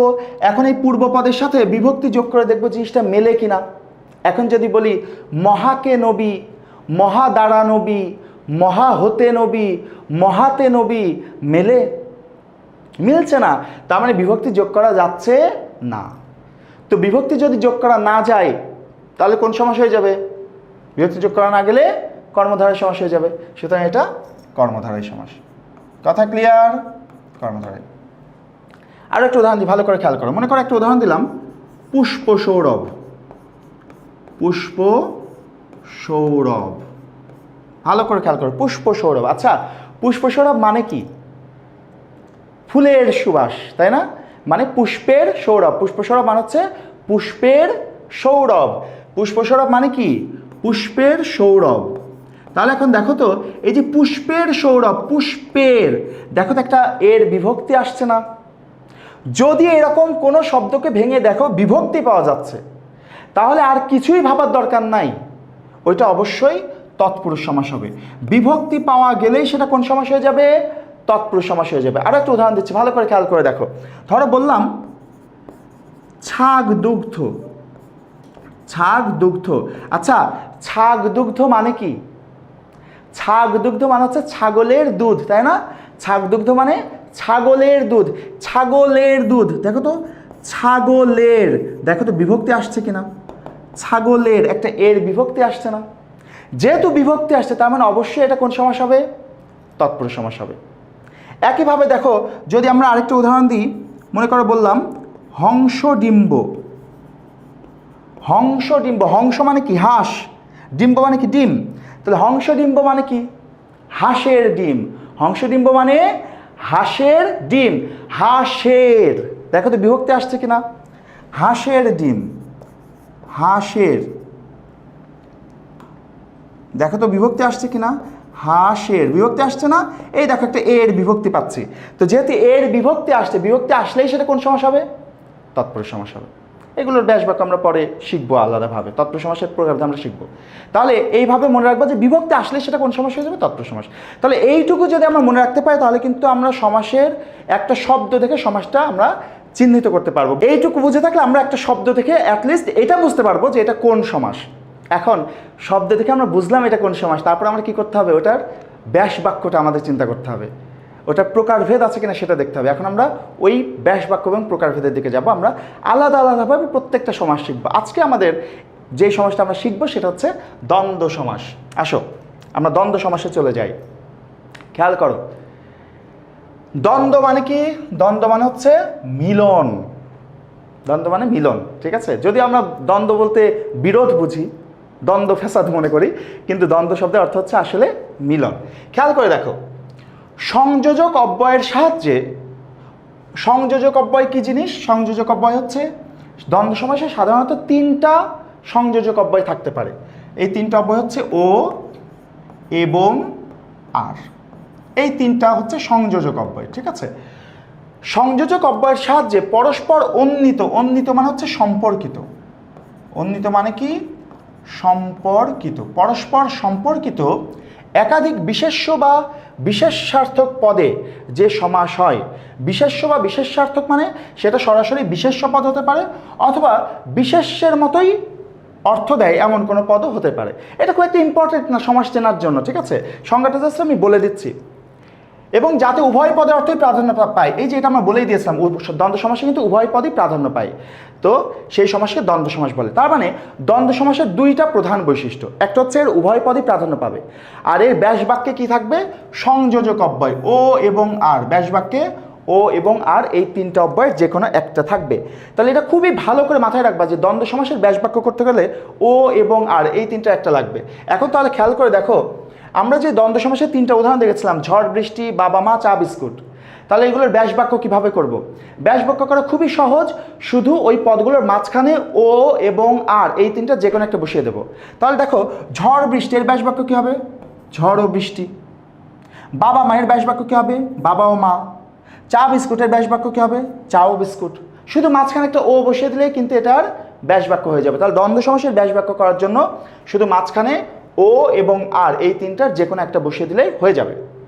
যেমন আমরা উদাহরণ লিখেছি, দেখো, ভাই ও বোন, ভাই বোন, উঁচু নিচু, উঁচু নিচু, আঁকা ও বাঁকা, আঁকা বাঁকা, দেখাও শোনা, দেখাশোনা ইত্যাদি। এখন এই যে দেখো, ভাই বোন, যদি বলি তোমরা কয় ভাই বোন, তার মানে কি? আমি ভাইয়ের কথাও জিজ্ঞেস করছি, বোনের কথাও জিজ্ঞেস করছি, তার মানে দুইটা পদের অর্থই গ্রহণ করছে, দুইটা পদই প্রাধান্য পাচ্ছে। ধরো বললাম রাস্তাটা বেশ উঁচু নিচু, তার মানে আমরা কি বোঝাচ্ছি? রাস্তাটা উঁচুও আছে আবার নিচুও আছে, কোনো সময় উঁচুতে যাচ্ছে, কোনো সময় নিচুতে যাচ্ছে, তার মানে দুইটা পদই বোঝাচ্ছি না, দুইটা পদের অর্থই প্রাধান্য পাচ্ছে। তো উভয় পদই প্রাধান্য পেলে দ্বন্দ্ব সমাস হয়। খেয়াল করে দেখো, আঁকা বাঁকা, যদি বলি রাস্তাটা আঁকা বাঁকা, তার মানে রাস্তাটা আঁকাও আবার বাঁকাও, মানে সোজাও আছে আবার বাঁকাও আছে, দুই রকমই বোঝাচ্ছে, সেই কারণে এটাও দ্বন্দ্ব সমাস। দেখাশোনা, দেখো এখানে পূর্বপদ হচ্ছে দেখা, পরপদ হচ্ছে শোনা। যদি বলি ওর দেখাশোনা করিস, তার মানে কি? ওকে দেখে রাখিস, আবারও সমস্যাগুলো শুনিস, তার মানে ওকে দেখিস এবং শুনিস, দুইটাই বোঝাচ্ছে। দেখাশোনা করা মানে কি? দেখা এবং শোনা দুইটাকেই বোঝাচ্ছে, তার মানে উভয় পদ প্রাধান্য পেলে কোন সমাস? দ্বন্দ্ব সমাস। ঠিক আছে, এরকম উভয় পদ প্রাধান্য পেলে সেটা কোন সমাস হয়? দ্বন্দ্ব সমাস হয়। এখন খেয়াল করে দেখো, দ্বন্দ্ব সমাসের প্রকারভেদের দিকে আমরা যাব, তবে ডক্টর মোহাম্মদ শহীদুল্লাহর একটা সংজ্ঞা দেখে আসি। বলছে, দ্বন্দ্ব সমাসের সংজ্ঞা দিতে গিয়ে ডক্টর মোহাম্মদ শহীদুল্লাহ কি বলেছেন? যে সমাসে সমান বিভক্তি বিশিষ্ট, সমান বিভক্তি মানে হচ্ছে দ্বন্দ্ব সমাসের সবগুলো পদে একই বিভক্তি থাকে, এটা আমরা একটু পরে দেখব, ঠিক আছে? একাধিক বিশেষ্য এরূপে মিলিত হয় যে প্রত্যেক সমসমান পদের প্রাধান্য থাকে। ওই যে বললাম প্রত্যেকটা পদের অর্থই প্রাধান্য পাবে, সেগুলোকে দ্বন্দ্ব সমাস বলে। সাধারণত দুটো পদ একত্রিত হয়ে দ্বন্দ্ব সমাস গঠিত হয়। একটু আগে আমরা সেটার উদাহরণ দেখেছি, খেয়াল করো। যে পদটি, এখন দ্বন্দ্ব সমাসে কোন পদটা আগে বসে কোন পদটা পরে বসে? যে পদটি আকারে ছোট সেটি প্রথমে বসে। যেমন ধরো আমরা যদি বলি ন্যায় অন্যায়, একটা দ্বন্দ্ব সমাস, ন্যায় অন্যায়। তো খেয়াল করে দেখো, ন্যায়টা আকারে ছোট, অন্যায়টা বড়। তো যেটা আকারে ছোট হয় সেটা আগে বসে, বড়টা পরে বসে। তাই বলছে আকারে যেটা ছোট সেটি প্রথমে বসে, আর যেটা, তবে যে পদের অর্থ গৌরবমূলক সেই পদটি বড় হলেও প্রথমে বসতে পারে। কোনো পদ দ্বারা যদি গৌরব বোঝায় বা শক্তিশালী বোঝায়, প্রভাবশালী বোঝায়, তাহলে সেই পদটা কিন্তু বড় হলেও আগে বসতে পারে। যেমন ধরো বললাম, যখন বলছি এই যে বাবা মা, বাবা মা, খেয়াল করে দেখো আমরা বললাম যে সাধারণভাবে ছোট পদটা আগে বসে, কিন্তু দেখো বাবা মা, এখানে কিন্তু বাবাটা বড়, মা ছোট, কিন্তু তারপরে বাবা কিন্তু আগে বসেছে। কেন? বাবা হচ্ছে গৌরবমূলক পদ। গৌরবমূলক মানে বাবা দ্বারা আমরা বুঝি বাড়ির কর্তা, তাই না? বাড়ির সবচেয়ে গুরুত্বপূর্ণ মানুষ। তো যেহেতু গৌরবমূলক শব্দ, সেই কারণে এটা বড় হওয়া সত্ত্বেও আগে বসেছে। এগুলো তোমার কিন্তু সমাস নির্ণয় করার জন্য প্রয়োজন হবে না, কিন্তু এগুলো বেসিক জ্ঞান, সেই কারণে এগুলো বলে দিচ্ছি। তাহলে দেখো, ব্যাস বাক্য তৈরি করার জন্য কী কী লাগবে আমরা তোমাদের বলেছি। ও, এবং, আর, তথা ইত্যাদি সংযোজক অব্যয় বসানো হয় ব্যাস বাক্যে। যেমন পিতা মাতা, এই দেখো পিতা ও মাতা। ন্যায় অন্যায়, ন্যায় ও অন্যায়। মতি গতি, মতি ও গতি। খাতাপত্র, খাতা ও পত্র। বোঝা যাচ্ছে? এগুলো সবই তো আমাদের দ্বন্দ্ব সমাস, কারণ উভয় পদের অর্থই প্রাধান্য পাচ্ছে। একটু আগে আমরা দেখেছিলাম, যদি বলি তার ন্যায় অন্যায় বোধ নাই, তার মানে সে ন্যায়ও বোঝে না, অন্যায়ও বোঝে না, তাহলে কি দুইটা পদার্থই প্রাধান্য পাচ্ছে। এরকম যদি উভয় পদার্থ প্রাধান্য পায় তাহলে হচ্ছে সেটা দ্বন্দ্ব সমাস। আমরা ইতিমধ্যেই শিখেছি, খেয়াল করো। দ্বন্দ্ব সমাসের প্রকারভেদে যাব। তো দ্বন্দ্ব সমাস অনেক ধরনের হতে পারে। মোটামুটি 8-9 ধরনের আমাদের দ্বন্দ্ব সমাস প্রচলিত আছে। তবে কখনোই কিন্তু তোমার পরীক্ষায় দ্বন্দ্ব সমাস কত প্রকার এটা মাথায় রাখার প্রয়োজন নাই, কারণ ওটা কখনো প্রশ্ন আসার সুযোগ নাই। কারণ দ্বন্দ্ব সমাসের প্রকারভেদ কোনো নির্দিষ্ট প্রকারভেদ নাই। অন্য সমাসগুলো নির্দিষ্ট প্রকারভেদ আছে, দ্বন্দ্ব কিন্তু কোনো নির্দিষ্ট প্রকারভেদ নাই। সুতরাং দ্বন্দ্ব সমাস 8 প্রকার না 9 প্রকার না 10 প্রকার এটা ইম্পর্টেন্ট না। তো দ্বন্দ্ব সমাস যেগুলো আমাদের পরীক্ষার জন্য গুরুত্বপূর্ণ, সেই দ্বন্দ্ব সমাসগুলো আমরা আজকে একটু দেখতে চাই। দেখো, প্রথমে আমরা বলছি সাধারণ দ্বন্দ্ব। সাধারণ দ্বন্দ্ব কি জিনিস দেখো, আমরা বলছি একাধিক পদের একত্র অবস্থানের দ্বন্দ্ব সমাস হলে সাধারণ দ্বন্দ্ব বলে।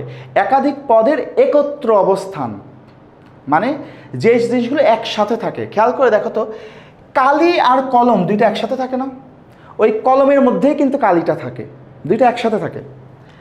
লতা ও পাতা, দেখো তো পাতাটা কি লতার সাথে যুক্ত থাকে না? পাতা যেই চিকন শিরার সাথে বা যে চিকন ডালটার সাথে থাকে ওটাই তো লতা। তো পাতাটা কিন্তু লতার সাথে যুক্ত থাকে। এরকম একাধিক পদ একসাথে অবস্থান করছে এইরকম বোঝালে, একাধিক পদ একসাথে অবস্থান করছে এরকম বোঝালে সেটা সাধারণ দ্বন্দ্ব হবে। তাহলে কালি এবং কলম একসাথে থাকে, লতা এবং পাতা একসাথে যুক্ত থাকে, এরকম আরও দেখো, এরকম আরও হতে পারে। হ্যাঁ, দুইটা পদ যদি একসাথে থাকে তাহলে সেটা হবে সাধারণ দ্বন্দ্ব সমাস। ক্লিয়ার? এখন খেয়াল করে দেখো, আমরা পরেরটাতে যাই। এরপর বলছি মিলনার্থক দ্বন্দ্ব। একাধিক পদের মিলন বোঝালে, এখন খেয়াল করে দেখো, একাধিক পদের মিলন বোঝানো মানে কিছু কিছু পদ আছে যেগুলো সবসময় সাথে সাথে চলে, যেগুলো সবসময় সাথে সাথে চলে। খেয়াল করে দেখো, যেমন চা বিস্কুট, চা দিলে কিন্তু তার সাথে আমরা একটা বিস্কুটও দিই, তাই না? চা এবং বিস্কুট কিন্তু সবসময় সাথে সাথে পরিবেশিত হয়, একসাথে পরিবেশিত হয়। বিস্কুট দিয়েই কিন্তু, চা দিয়ে কিন্তু বিস্কুট খাওয়া হয়, চায়ের মধ্যে গুলায়, তাই না? তাহলে চা আর বিস্কুট সবসময় একসাথে চলে। জিন পরি, আমরা কথায় কথা বলি না জিন পরি, জিন এবং পরি কিন্তু একসাথে বলি সবসময়, তাই না? একসাথে, একই রকম জিনিস। তো এরকমভাবে যে সকল পদ একসাথে চলে বা একটার সাথে আরেকটা সম্পর্কিত, সেগুলো হচ্ছে মিলনার্থক দ্বন্দ্ব। তাহলে আমি আরেকবার বলে দিচ্ছি, সাধারণ দ্বন্দ্ব হচ্ছে যখন দুইটা পদ একই সাথে থাকে, এক জায়গায় থাকে, এক জায়গায় অবস্থান করে, সেইগুলো হচ্ছে সাধারণ দ্বন্দ্ব। আর মিলনার্থক দ্বন্দ্ব হচ্ছে এক জায়গায় অবস্থান করে না, কিন্তু দুইটা একটা একটার সাথে সম্পর্কযুক্ত। যেমন চা এবং বিস্কুট কিন্তু এক জায়গায় থাকে না সবসময়, কিন্তু একটার সাথে একটা সম্পর্ক আছে। জিন ও পরি সবসময় এক জায়গায় থাকে না, কিন্তু জিন এবং পরির সাথে সম্পর্ক আছে, সেই কারণে এগুলো হচ্ছে মিলনার্থক দ্বন্দ্ব। ঠিক আছে? এখন খেয়াল করো, 3 নম্বরে বলছি সম্বন্ধবাচক দ্বন্দ্ব। সম্বন্ধ মানে কি? সম্বন্ধ মানে হচ্ছে সম্পর্ক। যে দ্বন্দ্ব সমাসে সম্বন্ধ বোঝায় মানে সম্পর্ক বোঝায়, এই সম্পর্কটা কি জিনিস? এই সম্পর্কটা হচ্ছে পারিবারিক সম্পর্ক হতে পারে, রক্তের সম্পর্ক হতে পারে, আত্মীয়তার সম্পর্ক হতে পারে। এরকম পারিবারিক সম্পর্ক, আত্মীয়তার সম্পর্ক বা রক্তের সম্পর্ক যদি বোঝায় তাহলে সেটা কি হবে? সম্বন্ধবাচক দ্বন্দ্ব হবে। যেমন দেখো, মাতা পিতা, মা এবং বাবা পারিবারিক সম্পর্ক না? বা রক্তের সম্পর্ক, এই যে রক্তের সম্পর্ক তো না, রক্তের সম্পর্ক পরে আছে। দম্পতি, স্বামী স্ত্রী, স্বামী স্ত্রী কি পারিবারিক সম্পর্ক? নাতি নাতনি, নাতি এবং নাতনি পারিবারিক সম্পর্ক। ভাই বোন, এই যে রক্তের সম্পর্ক, ভাই এবং বোনের রক্তের সম্পর্ক আছে না? মেয়ে জামাই, নিজের মেয়ে এবং জামাই, মেয়ে এবং জামাইয়ের মধ্যে একটা পারিবারিক সম্পর্ক আছে না? এই রকমভাবে যদি পারিবারিক সম্পর্ক বা আত্মীয়তার সম্পর্ক বা রক্তের সম্পর্ক বোঝায় তাহলে সেগুলো কি হবে? সম্বন্ধবাচক দ্বন্দ্ব সমাস। ঠিক আছে, এবার খেয়াল করো, পরেরটাতে যাচ্ছি। এরপরে আমাদের যেটা রয়েছে সেটা হচ্ছে সমার্থক দ্বন্দ্ব। দেখো, সমার্থক, সমার্থক মানে কি? সমার্থক মানে হচ্ছে সমান অর্থ। সম মানে হচ্ছে সমান বা একই, আর অর্থ মানে একই অর্থবোধক দুইটা শব্দ মিলে যদি দ্বন্দ্ব সমাস হয় তাহলে সেটাকে বলে সমার্থক দ্বন্দ্ব। ভালো করে খেয়াল করো, লজ্জা ও শরম, আমরা জানি লজ্জার অর্থও যা, শরমের অর্থও তা। লজ্জা এবং শরম একই অর্থ বোঝাচ্ছে না? লজ্জা বলতে আমরা যেটাকে বুঝি, শরম বলতেও একই জিনিসকে বুঝি। তাহলে একই অর্থবোধক দুইটা জিনিস, যেহেতু একই অর্থবোধক সেই কারণে এটা কী হবে? সমার্থক দ্বন্দ্ব। আবার খেয়াল করে দেখো, ঘর বাড়ি, যেটাকে আমরা ঘর বলি সেটাকেই তো আমরা বাড়ি বলি। ঘর এবং বাড়ি তো একই জিনিস। তুমি বলতে পারো বাড়ির মধ্যেই তো ঘর থাকে, কিন্তু শুধু একটা ঘরেও তো বাড়ি হয়, তাই না? এমন বাড়ি আছে না যেখানে একটাই ঘর আছে? হতে পারে। তার মানে দেখো, ঘর এবং বাড়ি কিন্তু দুইটা একই জিনিস, একই অর্থবোধক, সেই কারণে এটা হচ্ছে সমার্থক দ্বন্দ্ব। কারণ আমি যদি বলি আমি ঘরে যাচ্ছি বা যদি বলি বাড়ি যাচ্ছি, তাহলে দুইটাই কিন্তু তুমি বুঝতে পারবা যে আমি কোথায় যাচ্ছি, তাই না? তার মানে ঘর এবং বাড়ি দুইটা কিন্তু একই অর্থবোধক। একইভাবে দেখো, বন জঙ্গল, বন বলতেও আমরা যে জিনিসটাকে বুঝি, জঙ্গল বলতেও তো আমরা সেই জিনিসটাকেই বুঝি। বন এবং জঙ্গল একই জিনিস না, যেখানে অনেক গাছপালা থাকে, ঝোপঝাড় থাকে, সেগুলোকে আমরা বলি বন জঙ্গল। তো বনও যা, জঙ্গলতা দুইটা একই অর্থবোধক, সেই কারণে এটা কী হবে? সমার্থক দ্বন্দ্ব। তাহলে একই অর্থবোধক দুইটা শব্দ মিলে যদি কোনো দ্বন্দ্ব সমাস হয় তাহলে সেটা কী হবে? সমার্থক দ্বন্দ্ব সমাস হবে। এরপরে দেখো, আমরা আরও কিছু উদাহরণ দিয়েছি। ছাই পাশ, ছাই বলতেও যা বোঝায়, পাশ বলতেও তাই বোঝায়। টাকা কড়ি, টাকা বলতেও যা বোঝায়, কড়ি বলতেও যা বোঝায়। টাকা মানেও যা, কড়ি মানেও তা। বলে না কিরে কড়ি টড়ি কিছু আছে, মানে টাকা পয়সা কিছু আছে। দেখো, গা গতর, গা মানেও শরীর, গতর মানেও শরীর। মাঠ ময়দান, মাঠ মানেও আমরা যেটাকে বুঝি, ময়দান বলতেও তো যেটা বুঝি খোলা প্রান্তর, তাই না? মাঠও একটা খোলা জায়গা, ময়দান বলতে ওই খোলা জায়গাটাকেই বোঝায়, যেটা একই অর্থবোধক। জন্তু জানোয়ার, জন্তু মানেও যেই ধরনের প্রাণীকে বোঝায়, জানোয়ার বলতেও তো সেই ধরনের প্রাণীকেই বোঝায়। তার মানে এখানে দেখা যাচ্ছে দুইটা একই অর্থবোধক। এরকম একই অর্থবোধক শব্দ থাকলে সেটা কি হবে? দ্বন্দ্ব সমাস হবে। তোমরা এর মধ্যে একজন দুইজন একটা দুটা সমাস নিয়ে প্রশ্ন করছো, সেইগুলো ইতিমধ্যে আমাদের এর মধ্যে পাবা, আর একটু পরে পাবা। ঠিক আছে, একটু অপেক্ষা করো। দেখো, এরপরে আমাদের কি আছে? দেখো, বিপরীতার্থক দ্বন্দ্ব। একটু আগে দেখলাম সমার্থক মানে একই অর্থবোধক হবে, আর বিপরীতার্থক মানে হচ্ছে সম্পূর্ণ বিপরীত অর্থ হবে।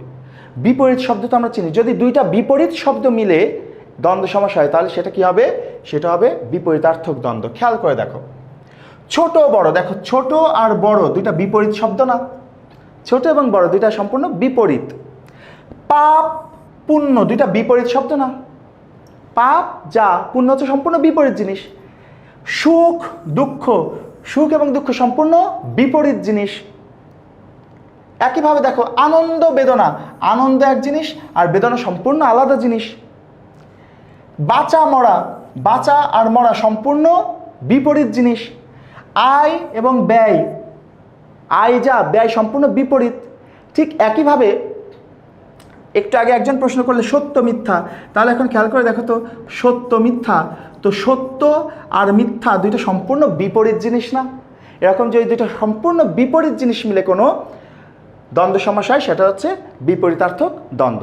দ্বন্দ্ব সমাসের ক্ষেত্রে আমরা পরের অংশে যাই। আমরা 6 নম্বরটাতে আছি একশেষ দ্বন্দ্ব। ভালো করে খেয়াল করো, একশেষ দ্বন্দ্বটা কিন্তু খুবই গুরুত্বপূর্ণ, খুবই গুরুত্বপূর্ণ। খেয়াল করে দেখো, একশেষ দ্বন্দ্বে বলছে কি, যে দ্বন্দ্ব সমাসে প্রধান পদটি অনুসারে সমস্ত পদ নির্ধারিত হয়। এটা তুমি অন্যভাবেও মনে রাখতে পারো, আমি মনে রাখার একটা ট্রিক দিচ্ছি। একশেষ দ্বন্দ্ব সমাস কখন হবে? যখন একটি বহুবচনবাচক পদ থাকবে। একটি বহুবচনবাচক পদ হলে সেটা একশেষ দ্বন্দ্ব হয়। একটি বহুবচনবাচক পদ, এর মানে কি? মানে হচ্ছে, দেখো সমাসে তো সাধারণভাবে দুইটি পদ থাকে, যেমন আমরা এখানে দেখলাম বাঁচা একটা পদ, মরা একটা পদ, সত্য একটা পদ, মিথ্যা একটা পদ, আনন্দ একটা পদ, বেদনা একটা পদ। দেখো তো, এই যে আমরা, এর মধ্যে কি এরকম দুইটা পদ আছে? আমরাকে ভাঙলে আম একটা পদ, রা একটা পদ কি হয়? হয় না। তার মানে আমরা, এর মধ্যে কিন্তু দুইটা পদ নেই, একটাই পদ। আমরা পুরোটা মিলে কিন্তু একটাই পদ, তাই না? আবার ঠিক একেবারে দেখো তোমরা, তোমরা এর মধ্যে কি তোম একটা, রা একটা আছে নাকি? নাই। তোমরা এই পুরোটা মিলে কিন্তু একটাই পদ। এইরকম যদি একটাই পদ হয় এবং সেই পদটা যদি বহু বচন হয়, কীরকম হয়? বহু বচন। দেখো আমরা বলতে অনেকজনকে একসাথে বোঝাচ্ছে না? আমরা মানে তো এর মধ্যে একাধিক মানুষ আছে। আবার যদি বলি তোমরা, তুমি বললে একজন বোঝায়, কিন্তু তোমরা বলতে তো একাধিক মানুষকে বোঝায়, তার মানে বহু বচন বোঝাচ্ছে। এইরকমভাবে যদি দেখি, একটাই পদ আছে এবং সেটা যদি বহু বচন হয়, একটাই পদ এবং সেটা যদি বহু বচন হয়, তাহলে সেটাকে বলা হবে কি? একশেষ দ্বন্দ্ব। তাহলে এই যে আমরা একটাই পদ এবং এটা বহু বচন, তোমরা একটাই পদ এবং এটা বহু বচন, এরকম হলে সেটা কি হবে? সেটাকে বলা হবে একশেষ দ্বন্দ্ব। এর নামের মধ্যে দেখো পরিচয় আছে, একশেষ মানে এক পদেই শেষ হয়ে যাবে। যে দ্বন্দ্ব সমাস এক পদেই শেষ হয়ে যাবে, এই যে একটা পদেই শেষ হয়ে গেছে, একটা পদেই শেষ হয়ে গেছে, সে কারণে এটাকে বলা হয় একশেষ দ্বন্দ্ব। এখন এর ব্যাস বাক্য কি হবে? দেখো, আমরা এর ব্যাস বাক্য হবে সে, তুমি ও আমি। তার মানে আমরার মধ্যে তো তিনজন আছে, সে আছে, তুমি আছে, আমি আছি, তিনজন আছে। তোমরা এর ব্যাস বাক্য হবে সে ও তুমি। ঠিক আছে, এখন খেয়াল করে দেখো, এখানে একটা গুরুত্বপূর্ণ তথ্য দিয়ে রাখতে চাই, খুবই গুরুত্বপূর্ণ। এই আমরাটা কিন্তু আরেকটা সমাসও হতে পারে, সেটা হচ্ছে নিত্য সমাসও হতে পারে। নিত্য সমাসও হতে পারে। আমরা কিন্তু দুইটা সমাস হয়, একশেষ দ্বন্দ্বও হয়, নিত্য সমাসও হয়। তবে তোমাদের এইচএসসি পরীক্ষায় যদি আমরা শব্দটা আসে, তাহলে তোমরা অবশ্যই একশেষ দ্বন্দ্ব দেবে, সে, তুমি, আমি দেবে ব্যাস বাক্য। ঠিক আছে, আর যখন তোমরা ধরো অ্যাডমিশনে যাবা বা এমন কোনো পরীক্ষা দিবা যেই পরীক্ষায় এমসিকিউ আছে, এমসিকিউ আকারে যদি প্রশ্নটা আসে, তাহলে সেখানে অপশনে যদি দেখো একশেষ দ্বন্দ্বও আছে আবার নিত্য সমাসও আছে, তাহলে সেক্ষেত্রে তোমরা একশেষ দ্বন্দ্ব উত্তর করবা। দুইটাই থাকলে একশেষ দ্বন্দ্ব উত্তর করবা। আর যদি দেখো যে একশেষ দ্বন্দ্ব নাই, তাহলে সেখানে নিত্য সমাস উত্তর করবা। কথা ক্লিয়ার? আরেকবার বলে দিচ্ছি, আমরা শব্দটা একশেষ দ্বন্দ্ব হয়, নিত্য সমাসও হয়। তোমাদের এইচএসসিতে যদি আমরা শব্দটা আসে, তাহলে তোমরা ওটা উত্তর করবা কি? একশেষ দ্বন্দ্ব। আর যদি এমসিকিউ আছে, এমন কোনো পরীক্ষায় প্রশ্ন আসে, তাহলে সেক্ষেত্রে অপশনে যদি দুইটাই থাকে, তাহলে উত্তর হবে একশেষ দ্বন্দ্ব। আর যদি এটা না থাকে, তখন উত্তর হবে নিত্য সমাস। ঠিক আছে, খেয়াল করো। এইবার আমরা চলে আসি পরের অংশে। দ্বন্দ্ব সমাসের প্রকারভেদে আমাদের 7 নম্বর কি হচ্ছে? অলোক দ্বন্দ্ব। আমরা প্রায় শেষ পর্যায়ে চলে এসেছি। খেয়াল করো, আমরা জানি আজকে নামাজ আছে। অলোক দ্বন্দ্ব। অলোক মানে কি? অলোক মানে হচ্ছে বিভক্তি লোপ পায় না এমন। বিভক্তি লোপ পায় না, বিভক্তি লোপ পায় না। অলোক মানে হচ্ছে বিভক্তি লোপ পায় না এমন। তো বিভক্তি লোপ পায় না মানে কি? বিভক্তি থাকবে কি থাকবে না? বিভক্তি লোপ পায় না মানে বিভক্তি থাকবে। বিভক্তি লোপ পায় না মানে কি? বিভক্তি থাকবে। তাহলে মনে রাখবা, যেই দ্বন্দ্ব সমাসে বিভক্তি যুক্ত থাকে সেইগুলো হচ্ছে অলোক দ্বন্দ্ব। যেই দ্বন্দ্ব সমাসে বিভক্তি যুক্ত থাকে সেইগুলো কি দ্বন্দ্ব? অলোক দ্বন্দ্ব। খেয়াল করে দেখো, যখন বলছি জলে স্থলে, দেখো তো জলে এখানে একটা এ আছে, স্থলে এখানে একটা এ আছে, তাহলে বিভক্তি যুক্ত আছে, সেখানে অলোক দ্বন্দ্ব। কোলে পিঠে, কোলে দেখো একটা এ আছে, পিঠে একটা এ আছে, এরকম যদি বিভক্তি থাকে তাহলে অলোক দ্বন্দ্ব। খেয়াল করে দেখো, ঘরে বাইরে, ঘরে একটা এ বিভক্তি আছে, বাইরে একটা এ বিভক্তি আছে। এইরকম যদি কোনো দ্বন্দ্ব সমাসের পদগুলোর সাথে বিভক্তি যুক্ত থাকে, তাহলে সেটা হবে অলোক দ্বন্দ্ব সমাস। সেক্ষেত্রে কিন্তু অবশ্যই সবগুলো পদেই একই বিভক্তি থাকবে। প্রথম পদটাতে যে বিভক্তি থাকবে, দ্বিতীয় পদটাতেও সে একই বিভক্তি থাকবে। ঠিক আছে, আরও দেখো, দেশে বিদেশে, দেশে এ বিভক্তি আছে, বিদেশে এ বিভক্তি আছে, দুধে এ বিভক্তি আছে, ভাতে এই বিভক্তি আছে, খালে এই বিভক্তি আছে, বিলে এই বিভক্তি আছে। এইরকম যদি দ্বন্দ্ব সমাসের পদগুলোতে কোনো বিভক্তি থাকে তাহলে সেগুলো কি হয়ে যাবে? অলুক দ্বন্দ্ব সমাস। এরপরে আমাদের সবশেষ যেটা বহুপদী দ্বন্দ্ব। দেখো নামের মধ্যেই কিন্তু পরিচয় আছে, বহুপদী দ্বন্দ্ব নামের মধ্যেই পরিচয় আছে। বহুপদী মানে বহু পদ থাকবে যে দ্বন্দ্ব সমাসের। এখন আমরা জানি সমাসে সাধারণত দুইটা পদ থাকে, তাই না? একটা হচ্ছে পূর্বপদ আর একটা হচ্ছে পরপদ। একটা হচ্ছে পূর্বপদ আর একটা হচ্ছে পরপদ। তো তাহলে সমাসে সাধারণত দুইটা পদ থাকে, কিন্তু কোনো দ্বন্দ্ব সমাসে যদি দুইয়ের অধিক পদ থাকে, অর্থাৎ কমপক্ষে তিনটা পদ যদি থাকে, তাহলে সেই দ্বন্দ্ব সমাসটা হয়ে যাবে বহুপদী দ্বন্দ্ব। এই দেখো বলছি, তিন বা বহু পদ মিলে যেই দ্বন্দ্ব সমাস হয় সেটা হবে বহুপদী দ্বন্দ্ব। ঠিক আছে, খেয়াল করে দেখো, আমরা যখন বলছি স্বর্গ মর্ত পাতাল, স্বর্গ মর্ত পাতাল, কয়টা পদ? তিনটা পদ। ইট কাঠ চুন সুরকি, ইট কাঠ চুন সুরকি, কয়টা পদ? চারটা পদ। ঠিক একইভাবে দেখো রূপ রস শব্দ স্পর্শ গন্ধ, পাঁচটা পদ আছে। ঠিক একইভাবে দেখো কাম ক্রোধ লোভ মোহ মদ মাৎসর্য, ছয়টা পদ আছে। এইরকম যদি দুইয়ের অধিক পদে কোনো দ্বন্দ্ব সমাস হয় তাহলে সেটা কি হবে? সেটা আমাদের বহুপদী দ্বন্দ্ব সমাস হবে। ঠিক আছে, ওকে। এখন খেয়াল করে দেখো, এছাড়া আমরা বলছি আরও কয়েকটি উপায়ে দ্বন্দ্ব সমাস গঠিত হতে পারে, যেমন দুইটা বিশেষ্য পদের দ্বন্দ্ব হতে পারে, বিশেষণ পদ মিলে হতে পারে, দুইটা ক্রিয়াপদ মিলে হতে পারে, আবার দুইটা সর্বনাম পদ মিলেও কিন্তু আমাদের দ্বন্দ্ব সমাস হতে পারে। যেমন আমরা দুইটা সর্বনাম মিলে আমরা যেমন দেখলাম, একটু আগে দেখলাম সে ও তুমি, তোমরা, সে আর তুমি, এই দুইটা সর্বনাম পদ। ক্রিয়া দিয়েও আমরা দেখেছি দেখা ও শোনা, দেখা শোনা, দেখাও একটা ক্রিয়া, শোনাও একটা ক্রিয়া। দুইটা বিশেষণ পদ, যেমন সত্য মিথ্যা, আমরা দেখলাম না, সত্য একটা বিশেষণ, মিথ্যা একটা বিশেষণ পদ। দুইটা বিশেষ্য পদেও দ্বন্দ্ব সমাস হতে পারে, যেমন আমরা যখন বললাম মা বাবা, মাও একটা বিশেষ্য পদ, বাবা একটা বিশেষ্য পদ। কথা ক্লিয়ার? তাহলে মনে রাখবা যে যেই দ্বন্দ্ব সমাসে দুইয়ের অধিক পদ থাকে সেটা হচ্ছে বহুপদী দ্বন্দ্ব সমাস হয়। আর দ্বন্দ্ব সমাস অনেকভাবে গঠিত হতে পারে, বিশেষ্য পদ মিলে গঠিত হতে পারে, দুইটা বিশেষণ দিয়ে হতে পারে, দুইটা ক্রিয়া মিলে হতে পারে, দুইটা সর্বনাম মিলে হতে পারে, যে কোনো পদেরই কিন্তু দ্বন্দ্ব সমাস হতে পারে। এখন খেয়াল করে দেখো, আমাদের কিন্তু মোটামুটি আজকের ক্লাসটা কিন্তু প্রায় শেষ। পরবর্তী যে ক্লাসগুলো আছে সেই ক্লাসগুলোতে আমরা ঠিক একইভাবে প্রত্যেকটা সমাসের প্রত্যেকটা প্রকারভেদ আমরা অসংখ্য উদাহরণ দিয়ে কিন্তু আমরা দেখব। সামনের ক্লাসগুলো আরও গুরুত্বপূর্ণ হবে, কারণ কি? কারণ দ্বন্দ্ব সমাস তো আমাদের অপেক্ষাকৃত একটু সহজ, তাই না? দেখলে বোঝা যায়। কিন্তু কর্মধারয়, তৎপুরুষ, বহুব্রী এইগুলোতে অপেক্ষাকৃত একটু দ্বন্দ্ব সমাস থেকে একটুখানি কঠিন। তো সেইগুলো আমরা সবই একদম তোমাদের বইতে যত উদাহরণ আছে সব উদাহরণ আমরা ভেঙে চুরে চুরমার করে দেখবো ইনশাল্লাহ। ঠিক আছে, আশা করি সমাস আমাদের একদম পানি পানি হয়ে যাবে তোমরা যদি এই 5টা ক্লাস আমাদের করো। তো আজকের ক্লাসটা এ পর্যন্তই। তো সবাই ভালো থাকো, সুস্থ থাকো, দেখা হবে আগামীকাল ইনশাল্লাহ। আল্লাহ হাফেজ, ধন্যবাদ।